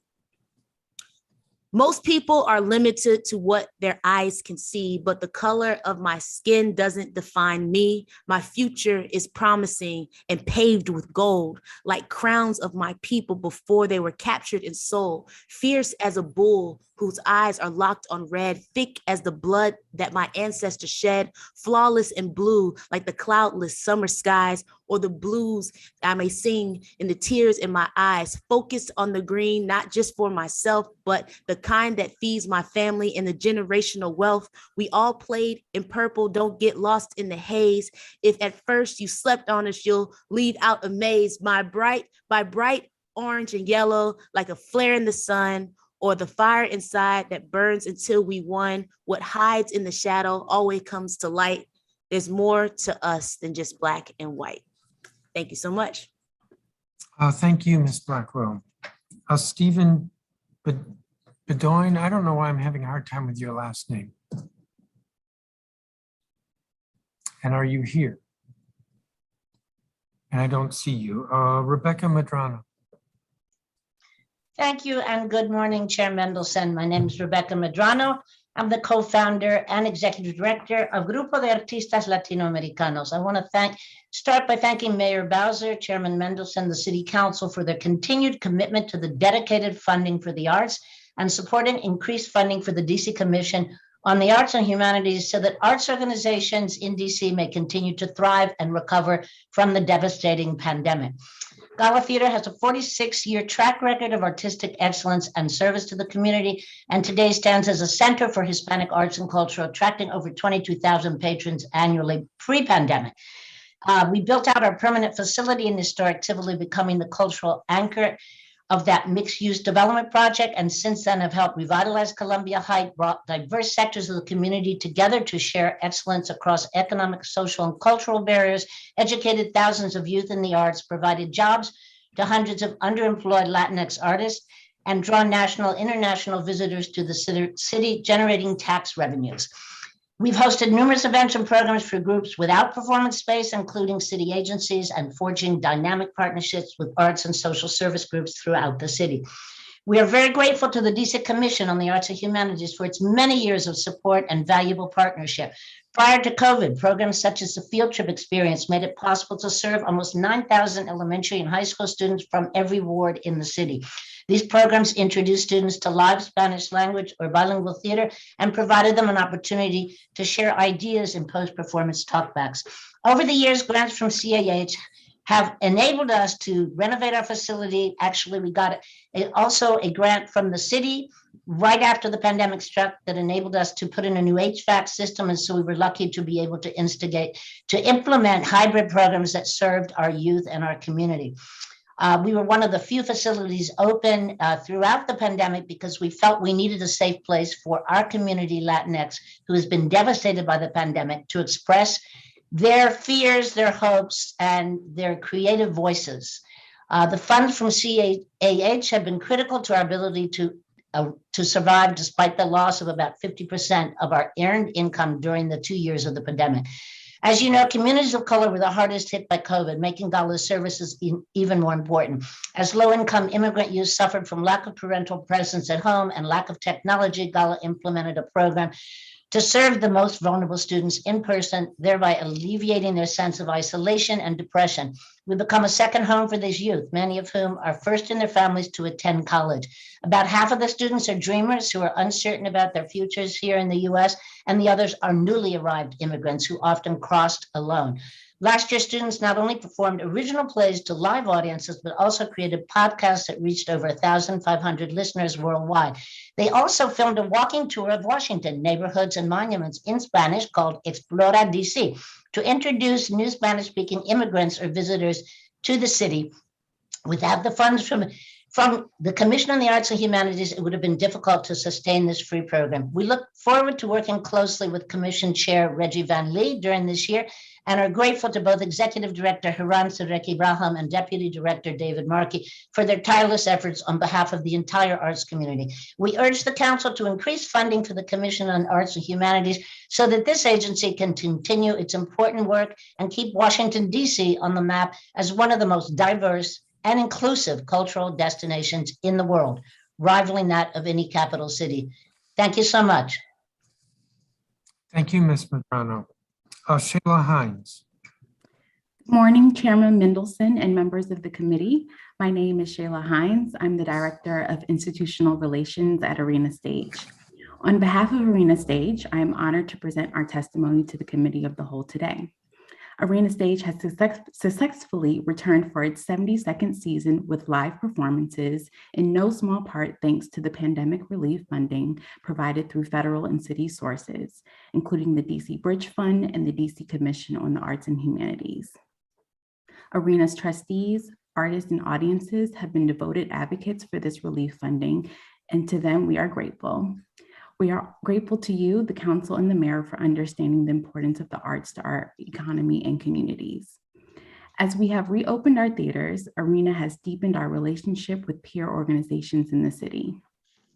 We are now engaged in a multi-year partnership with the lauded dance company Step Africa and have a new agreement with the DC Jazz Festival to provide office space for their headquarters at the Mead Center, as well as space to present their education programs and concert performances.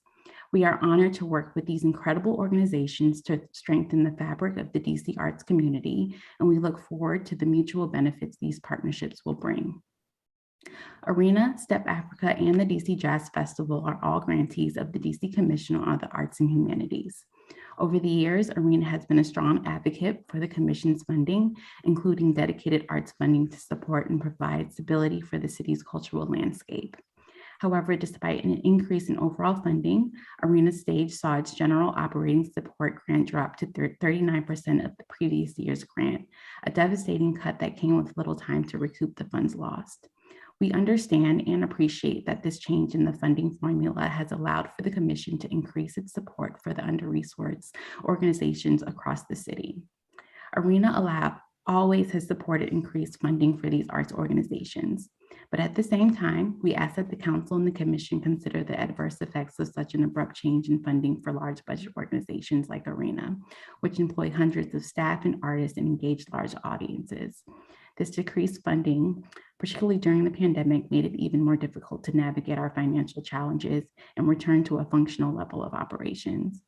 We are all working towards the same goal of equitable arts funding in DC. To this end, Arena Stage recently volunteered to be a contributing organization in the Commission's Developing Capacity Building program.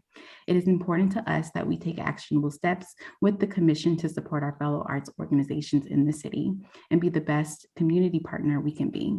We look forward to collaborating with the Commission and its grantees as we move forward. Thank you for your time and for all you do for the arts in our city. Thank you, Ms. Hines. Jenny Billfield. Thank you very much. Good afternoon. And thank you for your work on behalf of our city. My testimony addresses the link between arts funding, a stable creative economy, economic recovery for the city, and the very bumpy bounce back for the arts. When I appeared before you last June, it was at the end of a complex and devastating year. Artists and arts organizations have struggled mightily to stay afloat. With loans and grants from the city and federal governments and from the DC Commission, we squeaked through the year intact, retaining commitments to staff and artists, deploying digital programs, and sustaining our partnership with 90 DC public schools. FY22 was to have been the bounce back year, with vaccinated people revving up to gather for events. The reality has been quite different. It's been more bounce than back. The rise and ebb of 2 COVID variants has made audiences naturally more cautious and skittish. Nonetheless, we've been unwavering in our financial commitment to local and visiting artists and staff, and our now 101 DCPS partner schools, despite the volatility in our revenue. The impacts of the Great Resignation, new COVID protocols, and a hybrid workforce have added complexity and cost. I share this to underscore that the present and future for the arts is still on shaky ground. Nonetheless, we hear that the creative community and organizations like ours are essential to DC's economic recovery and to the well-being of our residents. At the 5-hour performance oversight hearing for Events DC and Destination DC, I was impressed to hear that the council and mayor view cultural tourism as a meaningful driver and economic imperative. And I agree. The vision of economic vitality will only exist if organizations and artists not only survive, but thrive. The DC Commission is now managing the largest budget for the arts funding in its history and supporting the widest breadth of grantees with capacity building support through equitable merit-based programs. It's an essential investment of taxpayer dollars in the building blocks of our creative community. But the recovery of the creative economy is going to take several years. Stability is essential. For those of us who were allocated new funding a few years ago to stabilize our annual grants and address increased need in the community, the volatility of our current funding, and especially this year's 50 to 60% reduction, has been a high wire act to navigate. There was no glide path or transition to help manage programs and expectations this year. And in fact, without the mitigating factors of shuttered venue grants and PPP loans, the impact might have been catastrophic. Washington Performing Arts supports the measures that the Commission has laid out as priorities completely. The intensified focus on equity in funding and participation is true to our own founding values. As you consider how to accelerate economic recovery and address the needs of the creative community, please consider this. The creative community of artists and organizations drives the creative economy, which in turn supports residents and attracts visitors to the city. I implore your attention to the looming matter of support that will be needed to enable all organizations to plan with confidence. As the health of the city's budget continues to improve, I hope to see the Commission sustain its commitment to capacity building for newly funded organizations, and at the same time, to restore some portion of funding available to organizations like ours that have experienced extreme turbulence in grant funding, but who continue to see increased demand and necessity for programs that meet the needs of our community. Thank you for your support, for the mayor's support, and for the work of the Commission, Chair Van Lee, and Director Sarah Abraham. Thank you for your care, time, and attention. Thank you, Ms. Billfield. Ebony Rose Thompson.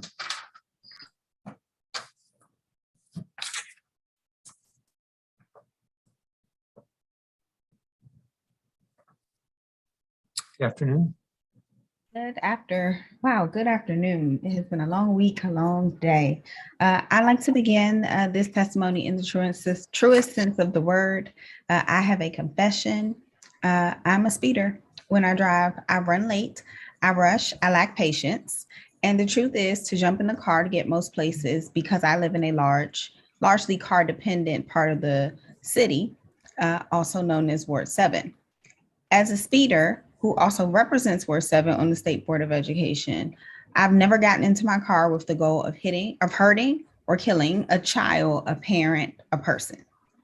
I venture to guess that's true about 99.9% of speeders and drivers more broadly. So as a speeder, I know what slows us down. Just like adults instinctually changing their tone when a baby is in their presence, drivers instinctually drive more carefully when they know children are nearby. Enter the Commission on Arts and Humanities. On October 17th, 2021, I sent the following email to the Commission following a conversation with Commissioner Natalie Hopkinson. To the members of the Commission, my name is Ebony Rose Thompson, and I'm humbled to represent Ward 7 on the State Board of Education. I'm reaching out regarding an opportunity to use public art to increase public safety for the most vulnerable members of our community, our children.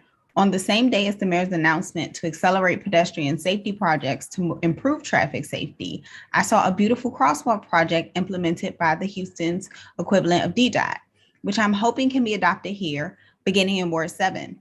I believe this sighting was serendipitous. I write to propose the DC Commission on the Arts and Humanities develop a Ward 7 pilot, creating permanent public artwork that enhances the safety and beauty of our school communities. This initiative would turn crosswalks into public art that will showcase school pride and culture while forcing motorists to pay attention and slow down in school zones.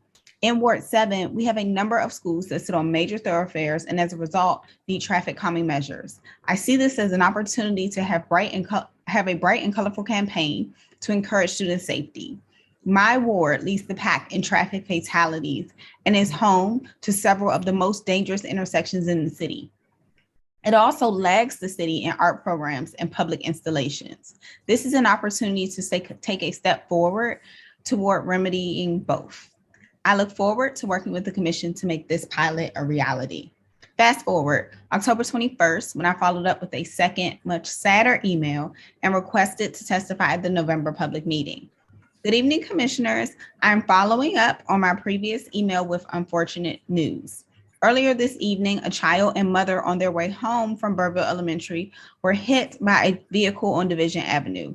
The only fortunate news is the incident was not fatal. Burville is one of many Ward 7 schools that children walk to daily, located on a major thoroughfare. It has been in desperate need of traffic calming measures for far too long. My heart goes out to the family and school community, but thoughts and prayers are not enough. I believe as a city, we can do more than offer our thoughts and prayers. I believe we can offer solutions. I reiterate that the proposal below is a solution to move us forward towards safer spaces for our Ward 7 children. Roughly 2 weeks after sending that email on November 5th, I was informed by Lauren Glover, the manager of the Public Arts Department, that CAH would be supporting this effort through their arts education team in partnership with DDOT and DC Public Schools. I'm pleased to share that in February, CAH launched a grant application for local artists to apply for up to $30,000 to color the curb at 3 elementary schools in Ward 7. Burville is not yet one of them, but I'm hopeful once DDOT makes the needed engineering enhancements, it will be. I'm also confident that the Ward 7 pilot, thanks to the fruitful collaboration with CAH, will spur beautiful and safe streets across our city. I want to see this treatment at every school, of course, starting with our dozen on major thoroughfares in Ward 7, and then we can treat the others. I encourage you to resource the commission so it can continue to implement meaningful, beautiful projects like this one that make our city more livable and will show our communities that they are loved. Respectfully submitted. I am happy to answer any questions you have. Thank you. Audrey Hipkins. Is she here? Yes. Good afternoon, Chairman Mendelson and members of the council. My name is Audrey Hipkins. I'm the board chair of the Hurston Wright Foundation, an arts service organization whose mission is to discover, mentor, and honor Black writers. The foundation received its first DCCH grants in FY18, a general operating support grant for $10,920, and the liftoff capacity building grant for $15,000. Both were instrumental in our journey towards sustainability. In 2018, although the foundation had been in existence over 25 years, we still operated as a small startup arts organization. We were run by a few part-time consultants and a working board. Liftoff's emphasis on capacity building, especially the self-assessment and training components, helped focus us on our most critical needs, exposed us to a variety of nonprofit resources, and introduced consultants who still provide support to this day. The 3 liftoff grants we've received over the years allowed us to improve our communication strategy with emphasis on storytelling, leading to grants from the Amazon Literary Partnership, the National Endowment of the Arts and Humanities DC, and also a leading edge fellow from the American Council of Learned Societies. The funding also enhanced email and social media campaigns and annual reports, improving our fundraising efforts and raising our visibility. We used these funds to develop a 3-year strategic plan, which helped us grow from 120,000 in 2018 to 400,000 in 2021, to host a board training series, resulting in a successful transition from an 8-member working board to a 13-member governance board, and to improve our technology infrastructure by implementing financial, project management, and customer relationship management systems. These changes allowed us to expand the number of writing workshops offered at Howard University, offer public readings in every quadrant of the city by partnering with Politics and Prose, Sankofa, and Mahogany Books, and celebrating Richard Wright's birthday with an author talk at the Richard Wright Public Charter School. At the end of every grant cycle, DCCAH asks for suggestions. Our constant recommendation to improve the Liftoff grant was to provide multi-year funding. Multi-year commitments help to stabilize an organization and allow for long-term planning. This year, Liftoff implemented a 2-year funding cycle, and we are very thankful for this change. I also want to acknowledge the significance of the new funding formula implemented this year for general operating support grants. Our increased funding has led us to transition from a consultant-led organization to having permanent staff. We now have full-time employees, including a full-time executive director. This change allows the foundation to continue to develop and deliver programming, strengthen our infrastructure, and put plans in place to create the financial structure needed for the foundation to thrive in the future. 30 years ago, we started as a space to nurture Black writers, and today the need is greater than ever to create a thriving pipeline of strong voices to tell our stories, celebrate our culture, preserve our heritage, and speak to critical issues. We are thankful to DCCAH for helping us to achieve our goals. Respectfully submitted, Audrey Hipkins. Thank you, Ms. Hipkins. Victoria Reese. Yes. Hello, good afternoon. Thank you for this opportunity to provide testimony today in support of the DC Commission on the Arts and Humanities. And thank you to all of my arts colleagues here for their very smart and thoughtful testimony. I am Victoria Reese, Executive and Artistic Director of Transformer. Transformer is an artist-centered, nonprofit visual arts organization headquartered within a storefront exhibition space at 1404 P Street Northwest in the rapidly gentrifying Logan Circle neighborhood. We are celebrating our 20th anniversary this year, remarkable for a small arts organization of our size. I co-founded Transformer in 2002 with artists and peer arts organizers to support DC's emerging visual artist community and to engage DC audiences with new and best practices in the visual arts. Since our founding, Transformer has advanced hundreds of DC artists in their careers.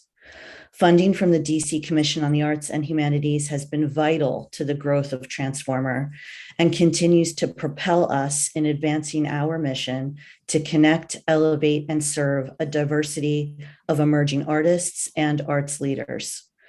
Commission support makes it possible for Transformer to achieve equitable payment for DC artists' cultural labor, new formats for open and inclusive dialogue within expanding communities, building connection and understanding of our shared humanity through visual art, so important in these continually challenging times.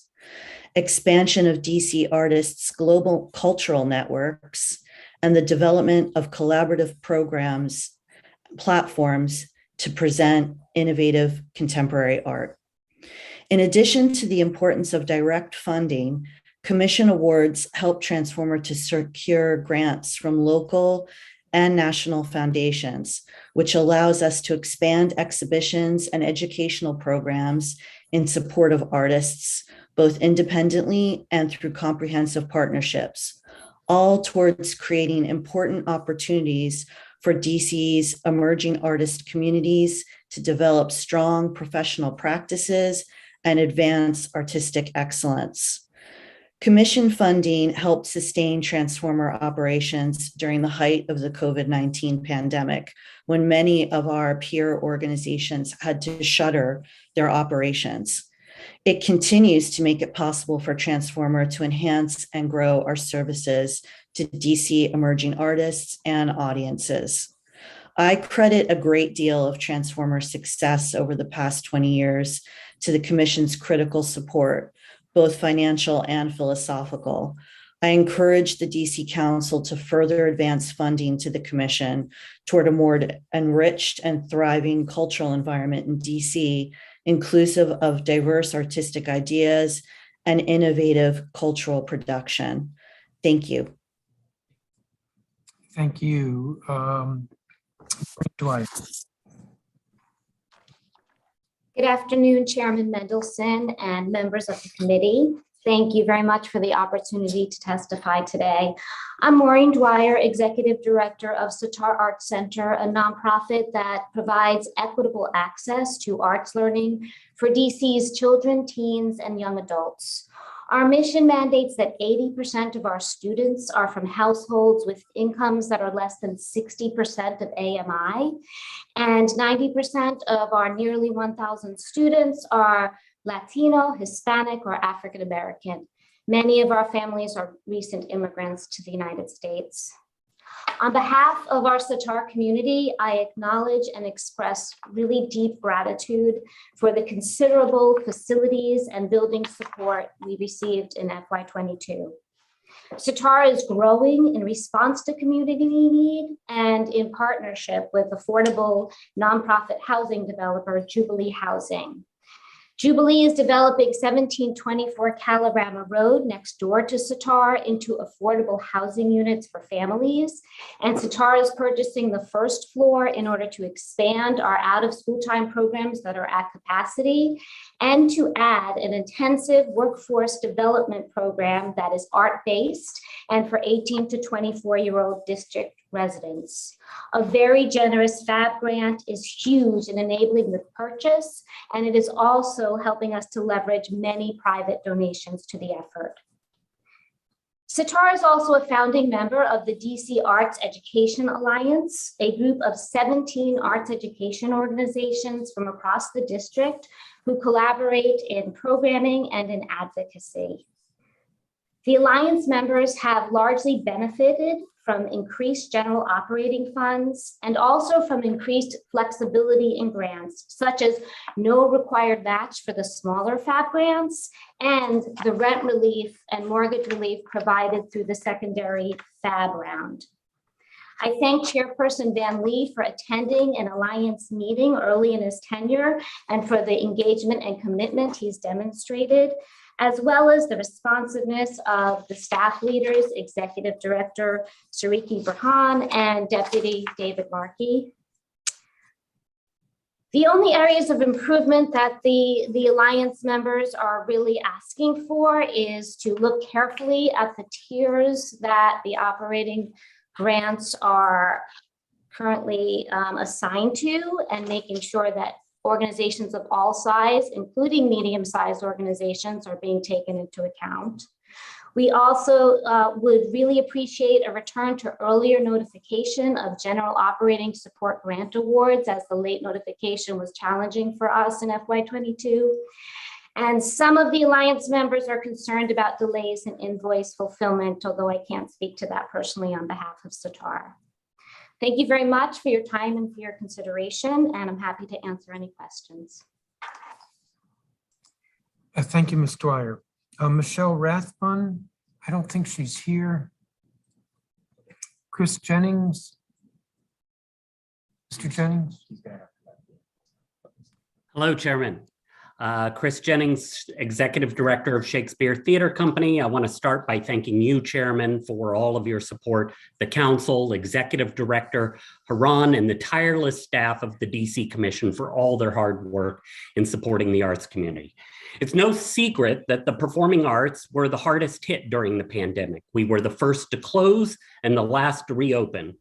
Like my peer theaters, Shakespeare Theater Company managed through very drastic measures to ensure survival. We were forced to cut our staff to 1/3 of our pre-COVID level. This means 82 full-time staff positions were furloughed, frozen, or permanently eliminated.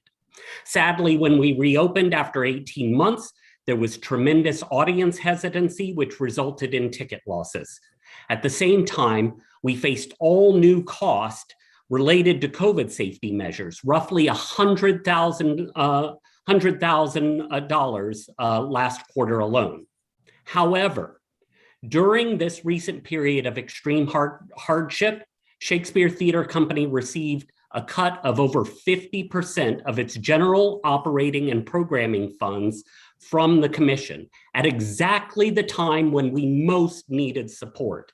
And I'm aware that similar and larger cuts were felt and experienced by all the theaters in Washington, D.C. You've just heard similar testimony from Gala Hispanic and Arena Stage. Downtown has been hard hit, and we share the city's conviction that rebuilding is both a priority and that cultural tourism will play an outsized role in that effort. In late November, Shakespeare Theater Company took on a huge financial risk, mounting the largest show in our history, a world premiere musical. Our neighbor, Woolly Mammoth Theater, mounted another premiere musical at the same time, also despite having its operating funds cut by close to 50%. Both shows generated record-breaking response, bringing tens of thousands of people to downtown DC, where they parked and ate at restaurants. Shakespeare Theater employed an additional 126 employees to mount this show. And both shows are representing DC's national class arts community as they transfer to Broadway this coming season. We continue to play a vital role in the schools and community engagement across the city. We work with DC public schools in all 8 wards, providing free arts instruction, transportation, performances for students in all public high schools. Please work to ensure that the commission restores critically needed funds to the theater community. We urge the DC Council and the Commission on the Arts to help us all move forward together to preserve the cultural facilities, rebuild downtown DC, educate our students, and nourish the souls of DC residents from every ward. Thank you. Thank you, Mr. Jennings. Monica Ray.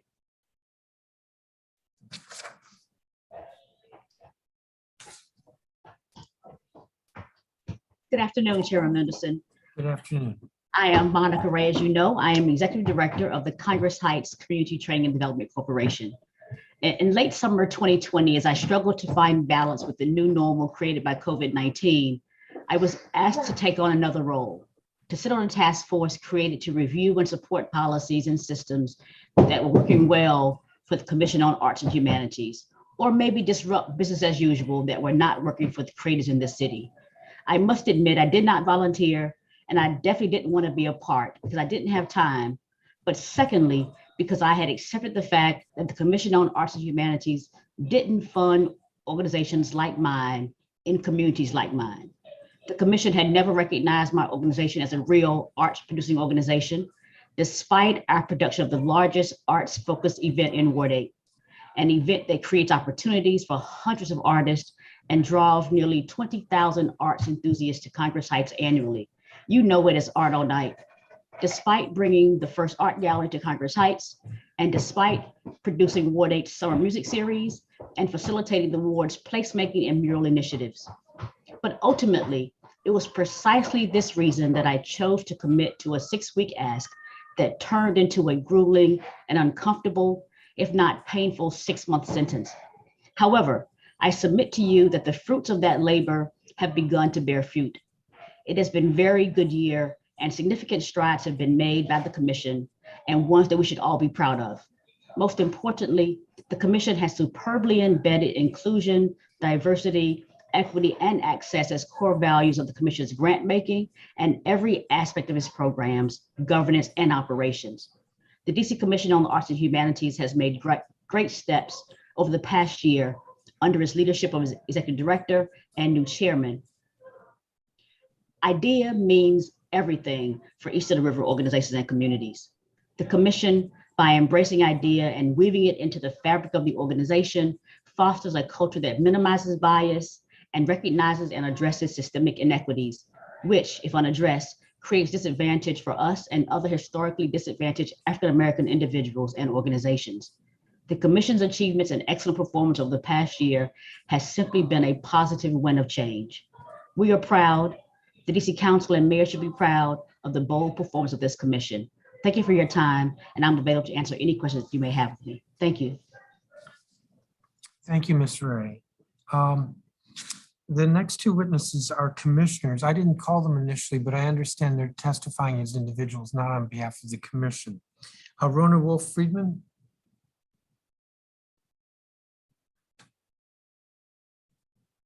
Ms. Friedman.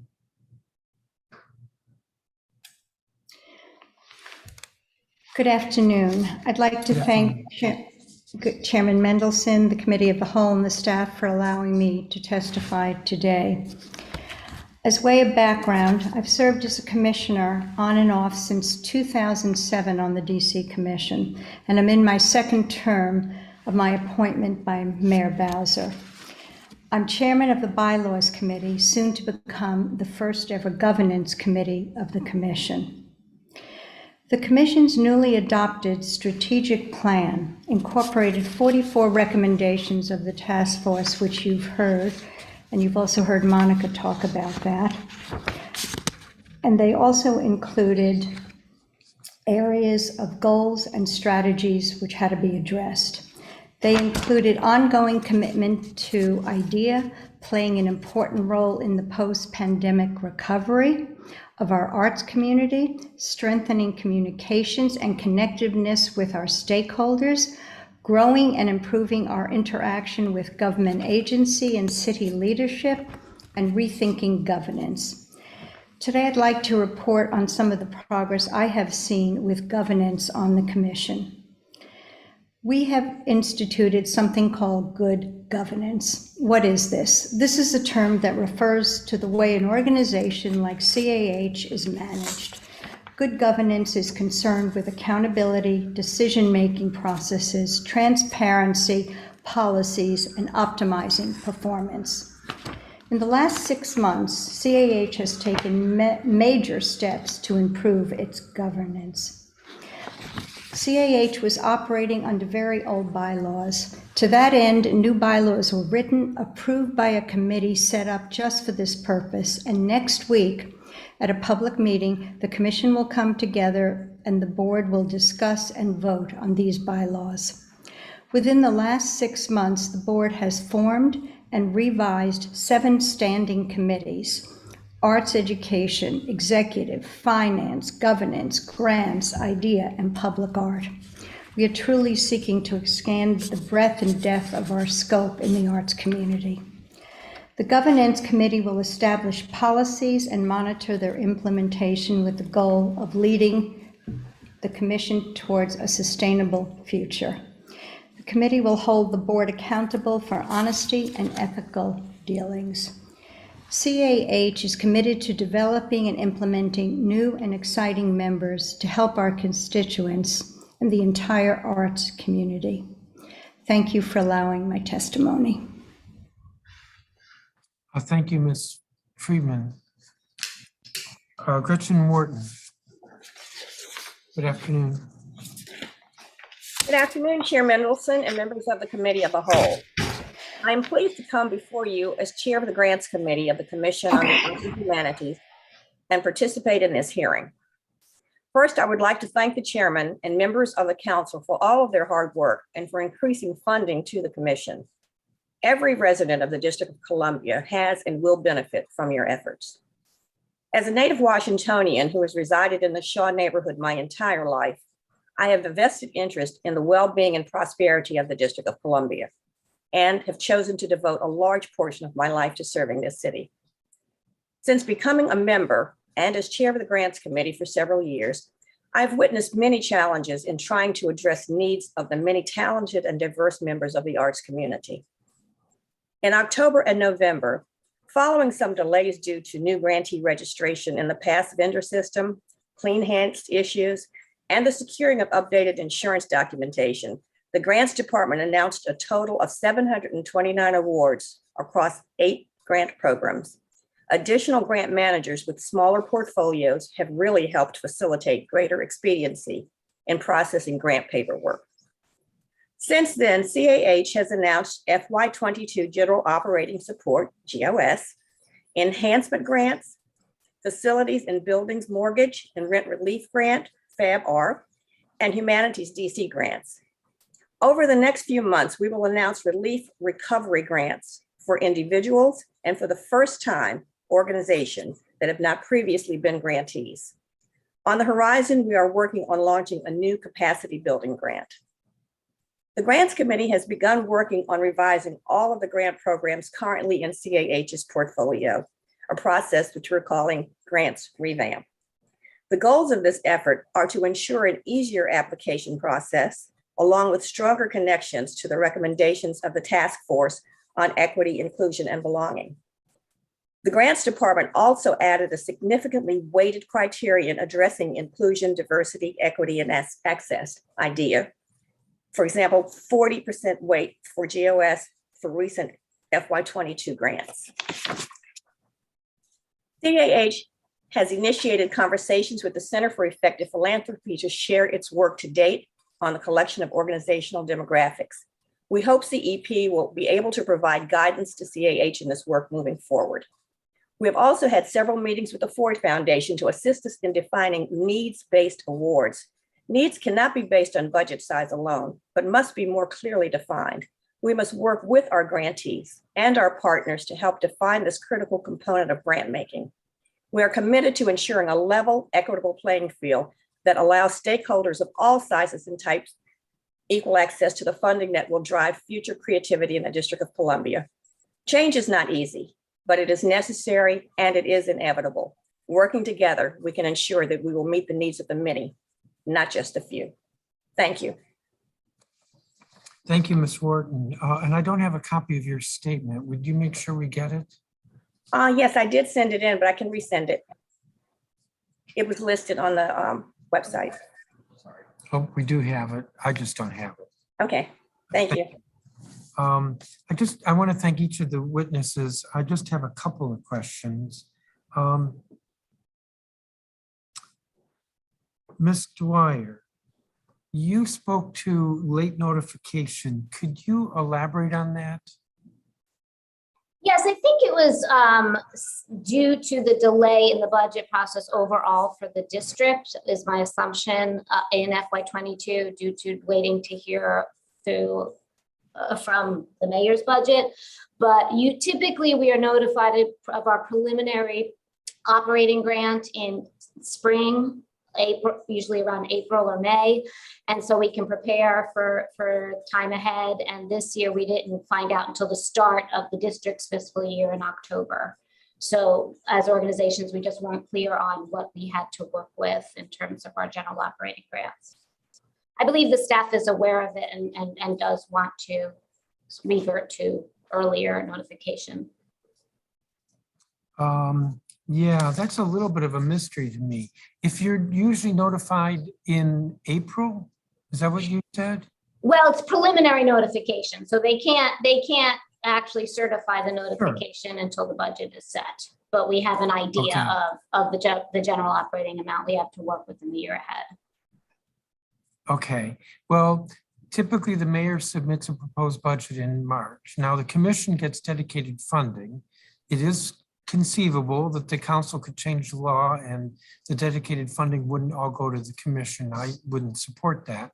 But going off of past practice, if you typically organizations were notified in April, that would have been roughly a month after the mayor submitted the budget. Last year, the mayor submitted the budget in, I believe it was late May. So following that timetable, you would have been notified in June. The council typically adopts the budget the first week of June. Last year, we adopted it, I believe it was August 3rd. We adopted it on an emergency basis, meaning it went into effect as soon as the mayor signed it. So the budget was in place.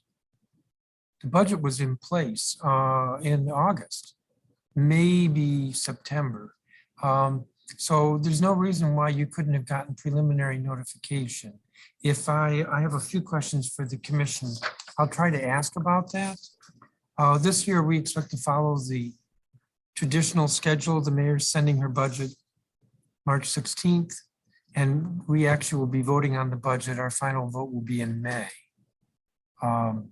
But I'm just a little bit surprised by this because it was not our actions. The budget was in place by August 3rd.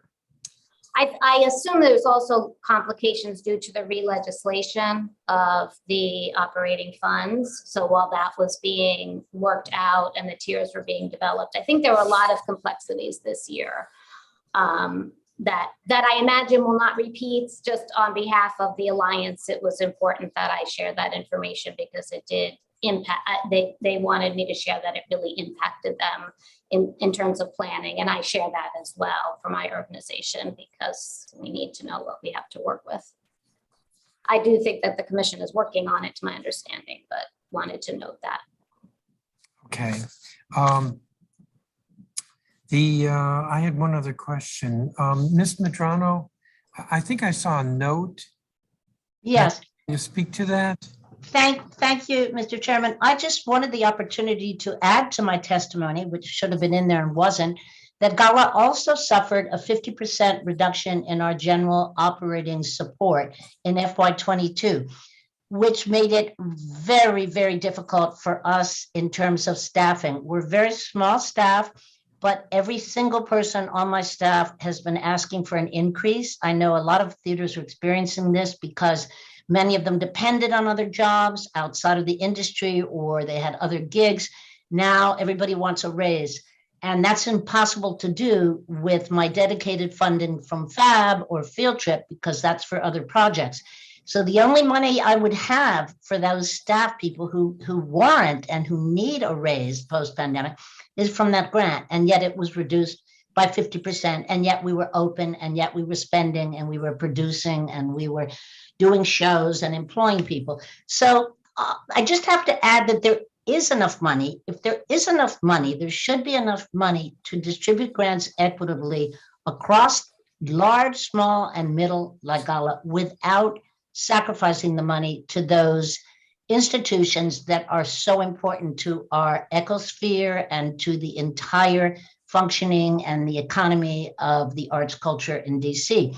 There has to be a way to achieve that. And we really want to work with the commission and with Reggie to see what that looks like. So I really wanted to add that. I know that my colleagues at Shakespeare and WPA spoke to it. I know that other organizations, and we're not a large organization, but we are suffering the same way that all of us across the boards are. And we all have this need to not have a reduction in general operated grants. Thank you so much. Thank you. I'm sympathetic and I'm also out of time. I'm going to turn to my colleague, Councilmember Robert White, if you have any questions.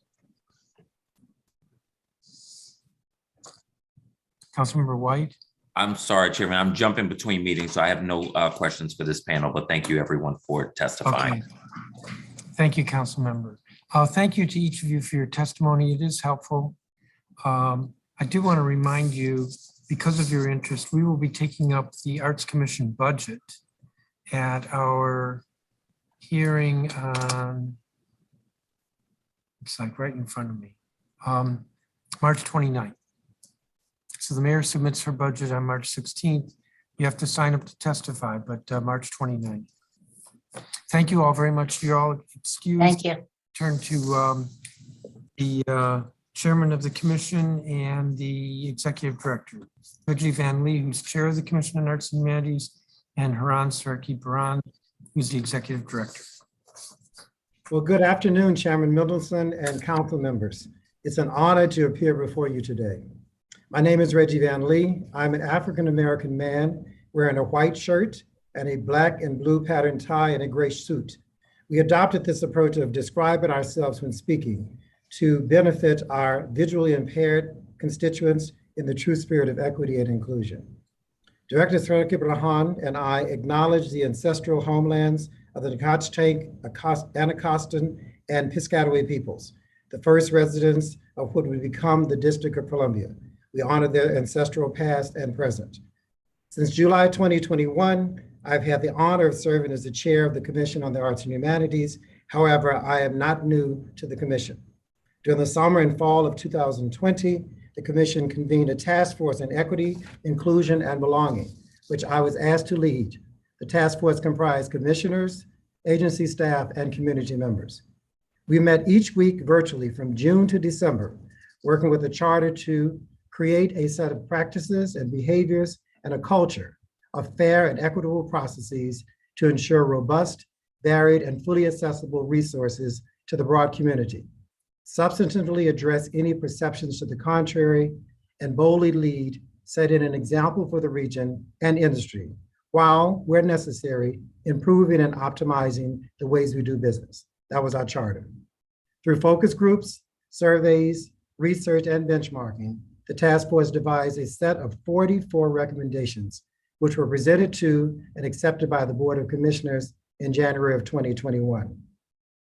Once I was appointed as chair the following July, I worked with the commissioners and senior staff to create a three-pronged collective agenda. The first prong was around governance, reflecting the interdependence between the mayor's office, the council, the commissioners, and the staff.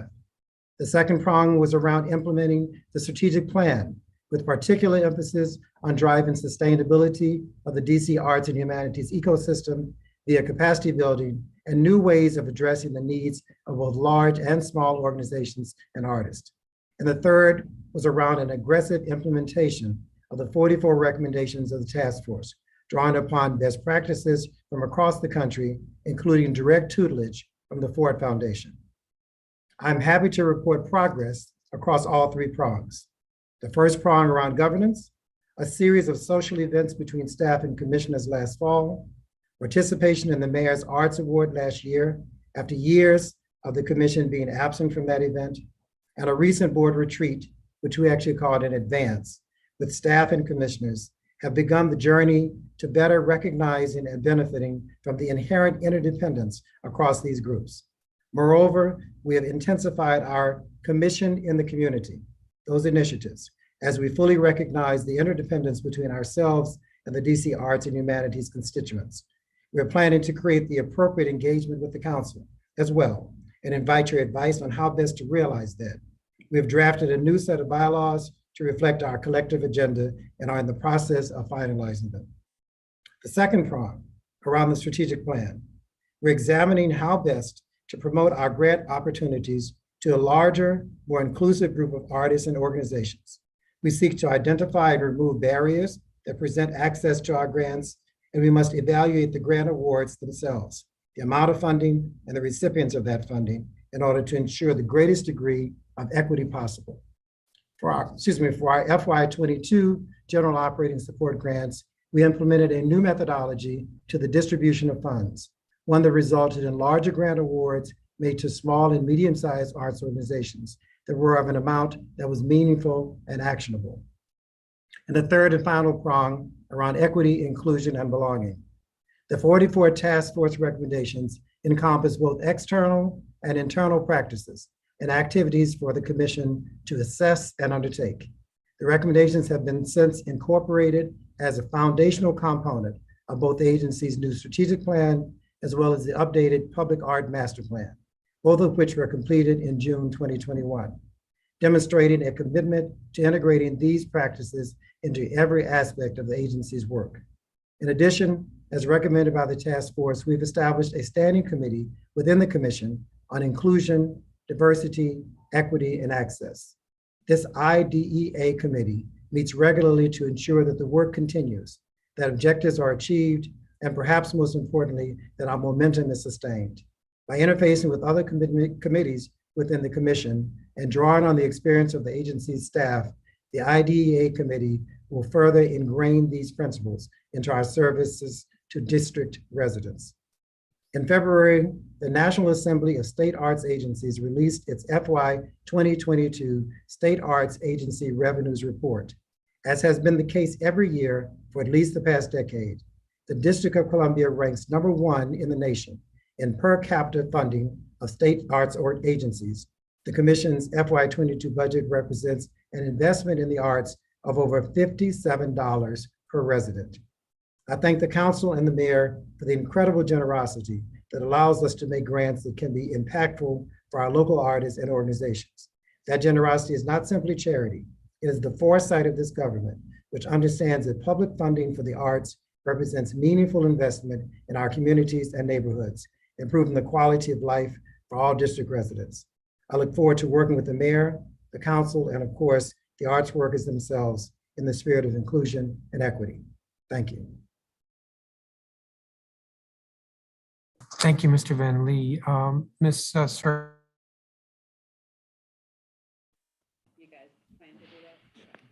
Good afternoon, Chairman Mendelson, council members, community members, and staff.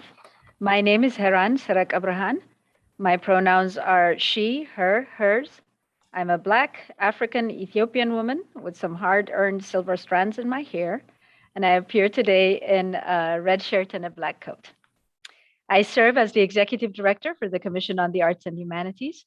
It's an honor to be here today to testify on the Commission's performance in fiscal year 2021, to share our accomplishments to date and our plans for this current year and beyond. Last year, we identified assessing the pandemic's evolving impact on our district's creative ecosystem as one of our priority areas of focus. That assessment and the recovery of the arts and cultural sector continue to be a priority for us. The impact of COVID-19 on the sector cannot be overstated.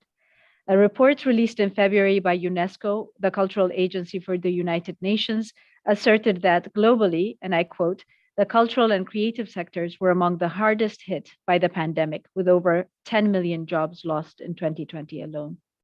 In January, the US House of Representatives Committee on Small Business published a memorandum which noted that nationwide, 63% of creative workers experienced unemployment and 95% lost creative income during the pandemic. And that as of October 2021, the percentage of job losses at nonprofit arts organizations remains more than 3 times worse than the average of all nonprofits. Of course, the district's cultural sector experienced these same challenges. We've heard our community members testify. Individual artists and nonprofit cultural organizations have desperately needed relief funds just to get by. To this end, we've adjusted our funding levels for small and medium-sized organizations, thereby deepening support for immediate resilience and longer-term solvency. We've also removed the requirement for matching funds across most of our grant programs for organizations in order to minimize the pressure of additional fundraising. In FY21, we raised the maximum level of funding for individual artists from $10,000 to $12,500, and the minimum award level from $3,000 to $5,000. In addition, we provided a CAH relief and recovery grant, which awarded $5,500 to 266 individual artists, 94% of all the applicants, for a total of $1.6 million. Even with all of this, we're nowhere near meeting the need for funding support, exacerbated by the pandemic and its residual aftershocks.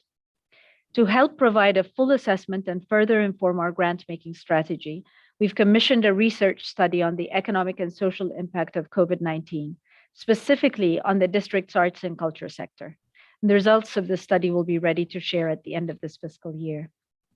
Equally urgent among our priorities last year was implementing deeper incorporation of inclusion, diversity, equity, and access, IDEA practices into our work.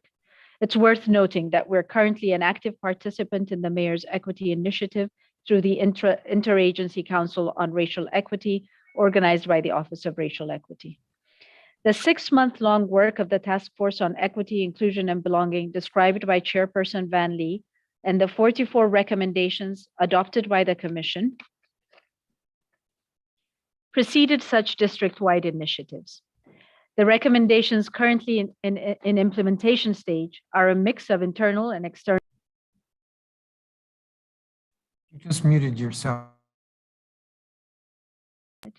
Pardon me, I'm sorry. I'll read that sentence again. The recommendations currently in implementation stage are a mix of internal and external strategies intended to increase diversity, equity, and inclusion practices in CAH's grant making, and encourage the same within grantee organizations. The work of the task force dovetailed well with the agency's strategic planning. In June 2021, we completed both our 3-year strategic plan required of us by the National Endowment for the Arts and our public art master plan to date, a master plan update. The development of these plans also involved engagement with various stakeholders, including the Executive Office of the Mayor, Council, Commissioners, grantees, and community members. Drafts of both plans were posted online for public comment. Both plans incorporate sizable portions of the task force's recommendation, and I'd like to take this opportunity to share some highlights on progress towards implementation of these recommendations. With Council's legislative support last year, we are enacting a stipend payment for our panelists, beginning with our FY 2023 grant cycle, which launched in January 2022. While a modest honorarium payment will invite full-time artists and peer creators to participate in our full-day panel process, mitigating their possible loss of income. Similarly, the newly created legislative percentages in our FY 2022 Budget Support Act formally establishes our general operating support program at 54% of our grants budget.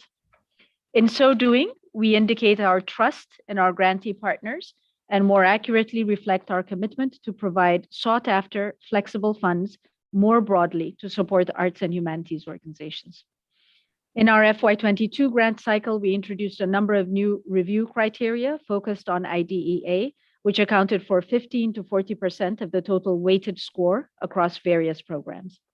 For greater access, grant application windows were open for longer periods, deadline closing times were extended, and we provided additional workshops to support grantees through application and reporting processes. In FY 2021, we began voluntary collection of demographic information from individuals, organizations, and panelists for the first time, with the aim of establishing a baseline to understand access, inclusion, and equity in our grant-making practice and funding patterns. Although we're in the early stages of analyzing that data, we hope to use it to create a sustainable framework for equity and diversity that could resonate with grantees and thereby be amplified throughout the district's arts and culture ecosystem. Beyond grant making, we're creating new programs and platforms that offer increased capacity building, professional development, and showcasing opportunities for our grantees. In arts education, this year, our annual Poetry Out Loud competition that Charity Blackwell spoke to, funded by the National Endowment for the Arts, will include 2 new features: the publication of an e-anthology and an additional day of poetry programming, both with the aim of celebrating the works of young district poets. Similarly, our annual Access and Inclusion Program for teaching artists and arts education program managers will expand to offer 7 new workshops between April and May 2022. These workshops will center on specific aspects of diversity and equity principles in arts learning and education spaces. In FY21, we launched an exciting new pilot program named Create and Thrive, focusing on older adult arts learning experiences.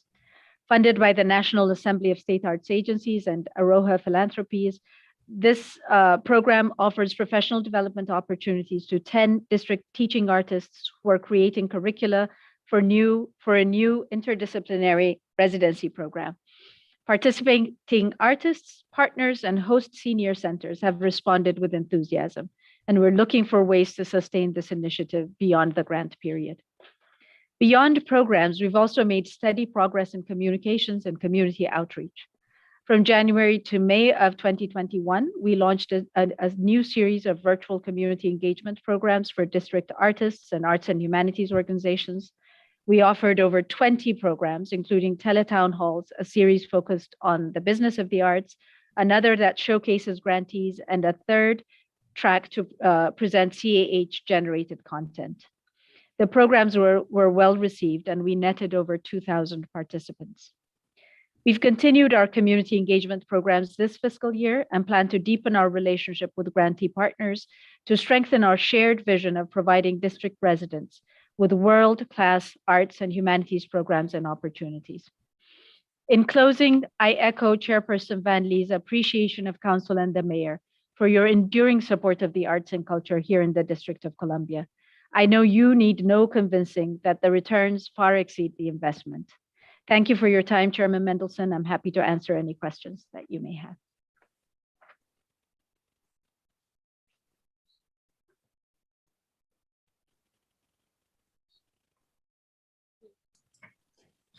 Thank you, Ms. Sarkey-Brown, and thank you, Chairman Van Lee. I do have a few questions. I'm going to just start with this.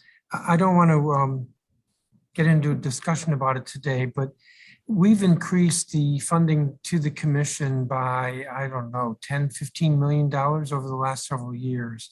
And I was troubled by the cuts in grant funding that the large organizations got. I don't know if there's an answer there, and I just wanted to kind of put that out and move on from that. But that is an issue that I do hope to revisit with you at some point.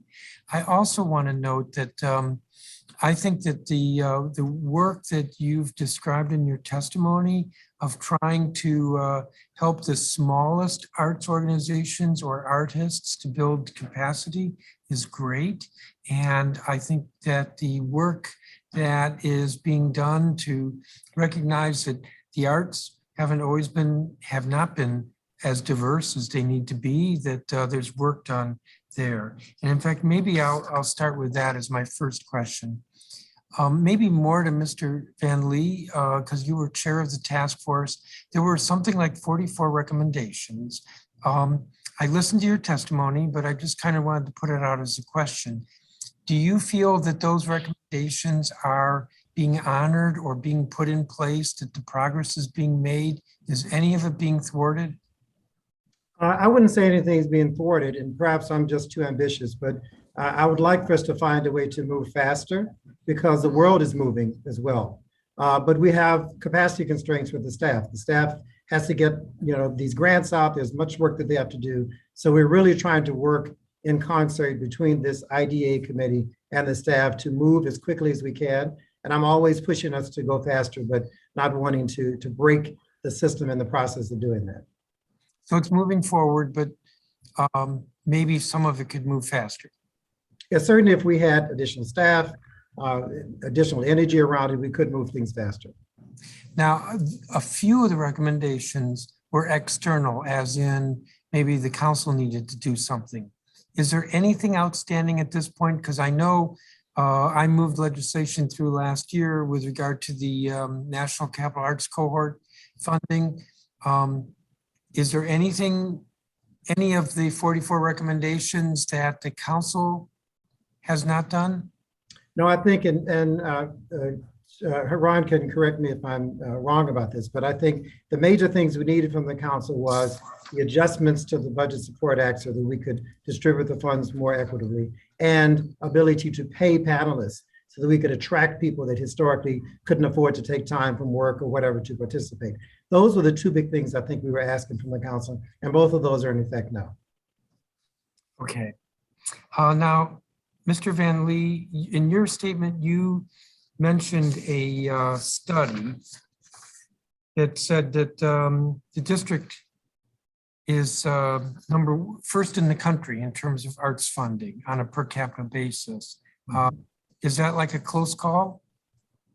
No, it's my understanding, and once again, Haran can correct me, that the next player is about $10 per resident. We're 57 and the next is about $10. So we're way ahead of others, which gives me the encouragement that with that level of funding, there's so much that we can and should be able to do. Can you provide, the you here I think would be Ms. Sarkey-Brown, would you provide us with a copy of that 2022 State Arts Agency Revenues Report? Yes, I'd be happy to. Okay. And also, I don't know that we have this. Ms. Sarkey-Brown, you referred to a new 3-year strategic plan and public art master plan update. Would you provide those as well? Yes, sir. You heard testimony about late notification, and I asked for some clarification on that. I guess there's a tradition of giving a preliminary notice to organizations. Why was that so late, or will it be late this year? So for our general operating support grants, we normally send letters of intent to fund in April in a normal year. And that allows organizations to decide whether they're going to apply to more project-based funds or not. This year, we had to wait for the BSA to pass, and that didn't happen until August or September. And that the BSA, the legislated grant percentages in the BSA, one bucket was this general operating support grant bucket. And so we had to wait until that was passed into law, the 54%. And that also came with the dissolution of the National Capital Arts Cohort Group. And so from that point forward, we could work on the breakdown of funds and tiers within GOS. So as Maureen mentioned, we don't anticipate that happening every year. Now that the legislation is passed and we have that 54% to work with, we'll be back to our normal timeline of announcing letters of intent to fund in April. Now, we adopted the BSA Budget Support Act at beginning of August. Correct. Still took, the notices went out in November. It still took August, September, October, 3 months? Notices for grant announcements go out October 1st at the beginning of the fiscal year. The letters of intent to fund usually happen in April. And in this case, because the BSA didn't happen until August, we couldn't send anything out in April because we were waiting to see what I the got GOS that. percentage. But so when did you send the notice out? October 1st. Mhm. That's usually when the fiscal year starts, is when we send out all the grant notifications. Okay. We were told last year the votes by the Commission on grant rounds is done blindly. The last 2 years, every qualifying organization requesting funds has been approved for funding in part, has been approved for funding due in part to COVID. Please explain the blind voting process. Has it always been blind? So that's the second question. Does the grant committee making recommendations to the full commission see individual grant applications? That's the third question. I'm going to rattle all these off. If commissioners do not know what they are voting on, how can commissioners ensure they are supporting worthwhile projects? And what is the role of the commission if they don't get to see the list of applications? And will the commission ever return to analyzing individual grant requests based on individual merit or impact? Wow, Chairman Mendelson, that's a lot of questions. Okay, I think what I'll do is I'll go through our policy in general. That might help answer most of these questions. So we instituted a formal policy and procedure for determining grants in 2017. And the process goes as follows. We receive applications, the grant application cycle closes. At that point, we begin to go through all the applications for eligibility, and we begin to form the application cohorts that would go out to panelists. The commissioners, then we set out sort of panel dates that will require panelists to show up in person, and they have a month before that date to read through the applications. And then they show up on that in-person day to evaluate applications collectively. The commissioners select to convene particular panel days. They do not see the applications when the applications come in the door. We check them for eligibility. Staff checks them, and grant managers read through the applications. And on the day of the adjudication, the in-person adjudication, panelists come, as do commissioner conveners. At that point, there's a fairly deep sort of discussion around applications. At the end of that in-person day, the panelists recommend funding recommendations. I'm sorry, not funding recommendations. They recommend rankings for the applications. And so ideally at the end of that day, there is an agreement on sort of the ranking of the applications. From that point, the applicants are made invisible. The grants committee, to whom, well, first the recommendations, the staff recommendations based on our funding for each cohort and based on the panel's funding recommendation. I keep saying funding.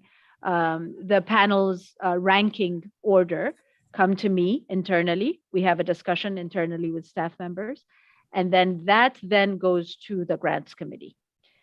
The grants committee again will view the rankings and the funding recommendations blind. They do not see who the applicants are.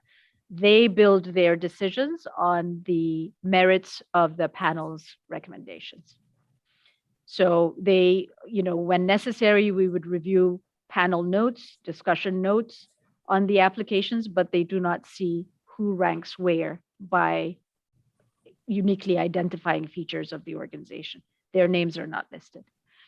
From that point forward, the grants committee takes their deliberations and decisions to the full commission to vote on. And again, when these come to the full commission, the names of organizations or individuals are made not visible for the committee. So we have an active policy. It has several steps detailed. I'm happy to share that with you. That has more detail, but this is sort of the process. So what's blind is, what I'm really taking from that, what's blind is the amount and arguably the name of the organization. But if every organization that applies is getting a grant, then that's not really a secret, who's getting the grants. So, if 10 people file a grant request with me, and 3 of them are gonna get the award, and I'm not gonna tell anybody who they are, then it's kind of, until after the award is made, then it's kind of not clear who's getting it. But if 10 people file a grant request with me and I say all 10 are going to get an award, then we kind of know who the 10 are. In the pandemic years, there has been decision to fund applicants, all the applicants. That's not always though. There is a cutoff and there is a score to which we adhere based on the panel I'm going to strongly urge that you reach out to BEGA and discuss with them the process. I mean, I'm thinking one of the members of the commission is an employer on the board at Arena Stage. I might have her affiliate, and you don't need to correct it here. I kind of expect that there are going to be instances where there are members of the commission who have a connection with a grantee. I don't know that that's wrong, but I can tell you here at the council, we have requirements for disclosure and recusal. We do as well. And so if I'm on the board of Arena Stage and they're a grant recipient, I remind everybody that I'm on the board and I recuse myself, which means maybe that the package comes to the commission, but with Arena pulled out and voted on separately. Yes. I need to be prescribing the practice. I urge you to work with BEGA to get this, how do I want to put it, as certain as possible. I was going to say, we certainly should work with BEGA about this, but my understanding is that only in these pandemic years was everyone granted. And of course, not everyone is granted in the same amount. The panel scores dictate the amount of award they would get. So the amounts could be very different if you're ranked lower than someone else. And there could be years when we don't say we're going to give money to everyone. We have a cutoff, because we've had a cutoff in the past, and therefore not everyone will get money then. But I do think we should work with BEGA so that if in these special years like pandemic years, we want to take the decision that everyone gets awarded, that we handle that the right sort of way. Absolutely. That having been said as well, I know that a number of commissioners have recused themselves in the process as they've gone through the process. And the only time that a commissioner really knows the particular organization is if they were in the panel itself. So if they led a panel, and in that panel, they are not allowed to vote or influence. All they let me do was read the description of the organization, and that was about it. So we've tried to safeguard against anything that seems untoward, but I think we should work with BAGA just to dot our T's and cross our T's and dot our I's. Yes. And we do have a conflict of interest process and a recusal process as well. So yes, we'll follow up with BAGA for sure. Thank you.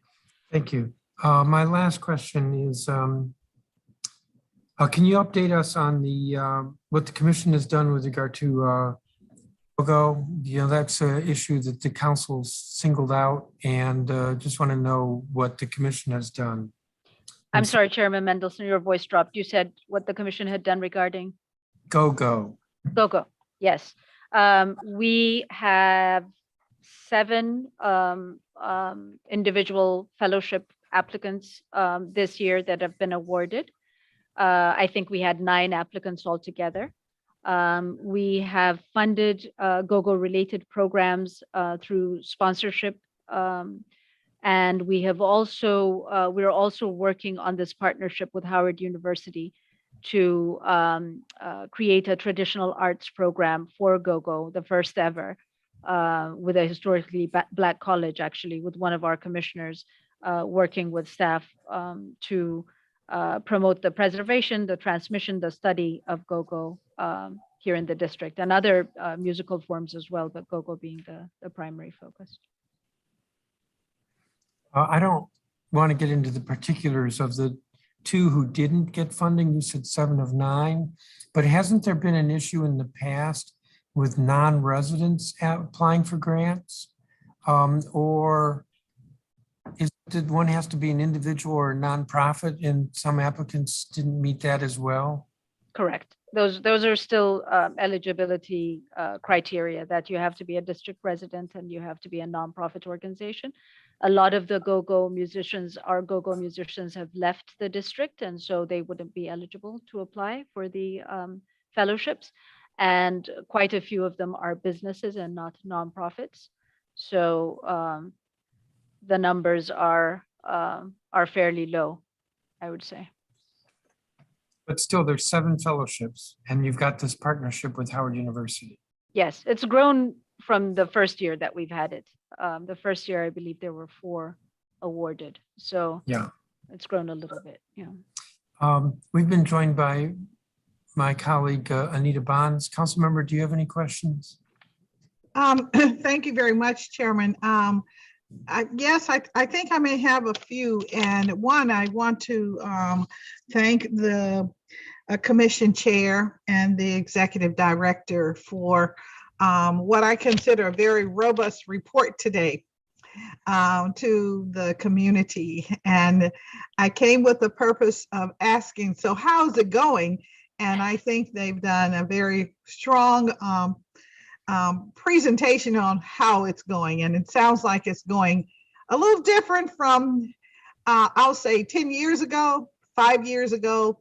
It sounds like we are doing a very strong push to engage all elements of the community.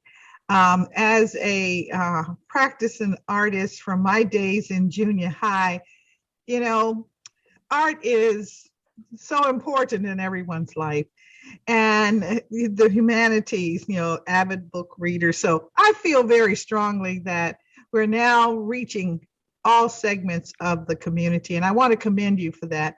It's not an easy job. In the past, I always have loved what our theater community does, but it's been more classical approach to theater, and now I hear more about other approaches. So I say go get them and get them strong. And let's just make sure, as the chairman was saying, that we have in place strong criteria that, you know, everyone has to succumb to if they really want to take our, you know, grant dollars. So that's where I'm coming from. But I just wanted to say that this is kind of like a new breath for the District of Columbia, and I certainly do commend you. And I would imagine as more in community hear and understand what you do, there'll be more applications. And so as you have more applications, you'll probably end up tightening up the criteria a little bit, because the bucket of funding is not, well, it doesn't grow on trees, as an old saying goes. So right now, I know nothing but very good news about the agency and what you're doing. And so I just wanted to add a word while the chairman had you before him. So thank you very much. And one question. Are we reaching our young people, the budding artist community? And if so, how would we do that? Because, you know, this program is not just the adults in our community. We have an abundance of young people that are below the age of 18. If I may, I have an answer and an invitation to the council. Currently, we have an exhibition in our lobby at the commission around resilience. And it's an accumulation of various artists' work that contribute to, curated by an amazing artist, but displaying a wide and robust set of how these artists are reflecting this notion of resilience. A number of those artists are young artists. And so you can see their work, and a number of the people that attended, at least the opening reception that I came to, were young people from the neighborhood and from other neighborhoods as well. I would like to invite the councils to come to see that exhibition. We want to facilitate someone there who can walk you through and explain to you what you're seeing and everything. But I think the best way for you to really understand what we're doing and the changes we're making is to come and see it. It's a newly renovated lobby. It's beautiful. It has great lighting. It's a wonderful open space, but you'll really get to see our work through the artists that show their work there. All right, and we would love to do that, I'm sure. And I would imagine the chairman will organize us so that we can come over and have a tour. And then finally, what are we doing for our seniors? Seems to me you need a senior competition, because that's an abundance of talent that's in our city as well. Yeah, Haran, maybe you want to speak to the work that the Arts Education Committee has been putting forth. One of our commissioners who leads that, Hector Torres. Yes, thank you so much. And thank you, Councilmember Bonds. We really do appreciate the recognition of the work. I would, really celebrate that both for staff, all of our staff members, the invisible sort of cogs in the wheel that keep this ship afloat every day. This is a recognition of their hard work. So as it relates to our older adult community and arts learning, I want to say 2 years ago, we almost on a lark applied for this grant that the National Assembly of State Arts Agencies had put out for just this purpose, for this community of older folks who were really hard hit by COVID and the isolation that came with that. And so this was a pilot program for arts learning with older communities across the nation. We managed to get a little bit of money. It was our first time writing for this grant and writing for a grant in general, and we did get a positive response. And so we have launched at this point a program with 9 teaching artists that have gone through training for presenting this type of program to that community of ours. And so they have created this curricula, and now they're going out into the community. We worked with a partner, Arts for the Aging, to train our group of teaching artists. We worked with DC government partners, and we are now at the verge of launching this and going out into senior centers with this program. The response has been amazing. We do want to sustain this type of programming, and so we're looking to put some resources into it after the cycle, the window of the grant cycle closes. And I'll also add one more invitation for any council members who might be interested on our chairperson's invitation to the exhibition. We have our Poetry Out Loud event coming up on March 14th, 13th, or 12th and 13th, I think. on Saturday and Sunday. And this is an opportunity to see our district's young poets at work. We are publishing an e-anthology of their work. And I just a few minutes ago ran into our graphic designer, who is absolutely blown away by the quality of work of our young poets, and even the heavy hitting topics that they're tackling through poetry. And so we are very, very keen to promote young poets, young writers through our programs.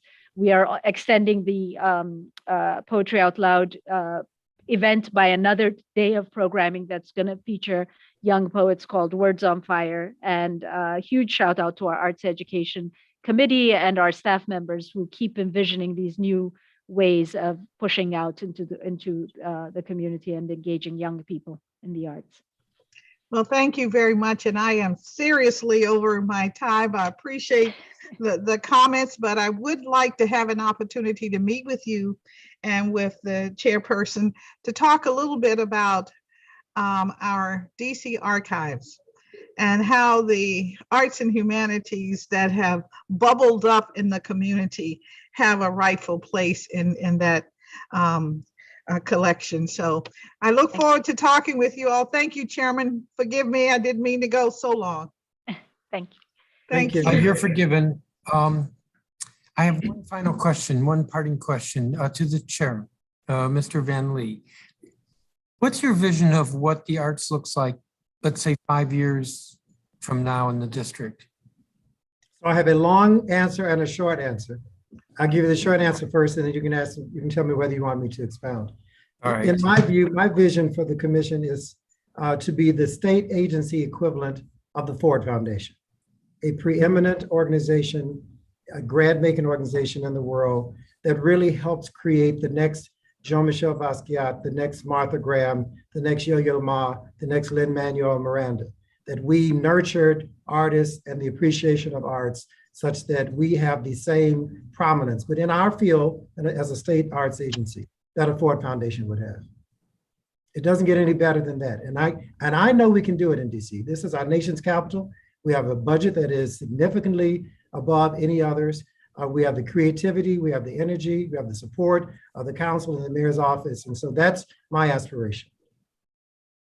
I'm going to leave it with the short answer. I'm going to think about this, and I might hit you with the long answer at the budget hearing. Great. Thank you very much. Thank you, each of you. Even though the witnesses were excused from this room, thank you to all the previous witnesses. That's going to conclude this hearing. I'd mentioned before the budget hearings, and for the Commission on Arts and Humanities, it will be on Tuesday, March 29th. Thank you again. The time is 1:56 p.m. and this hearing is adjourned. Thank you.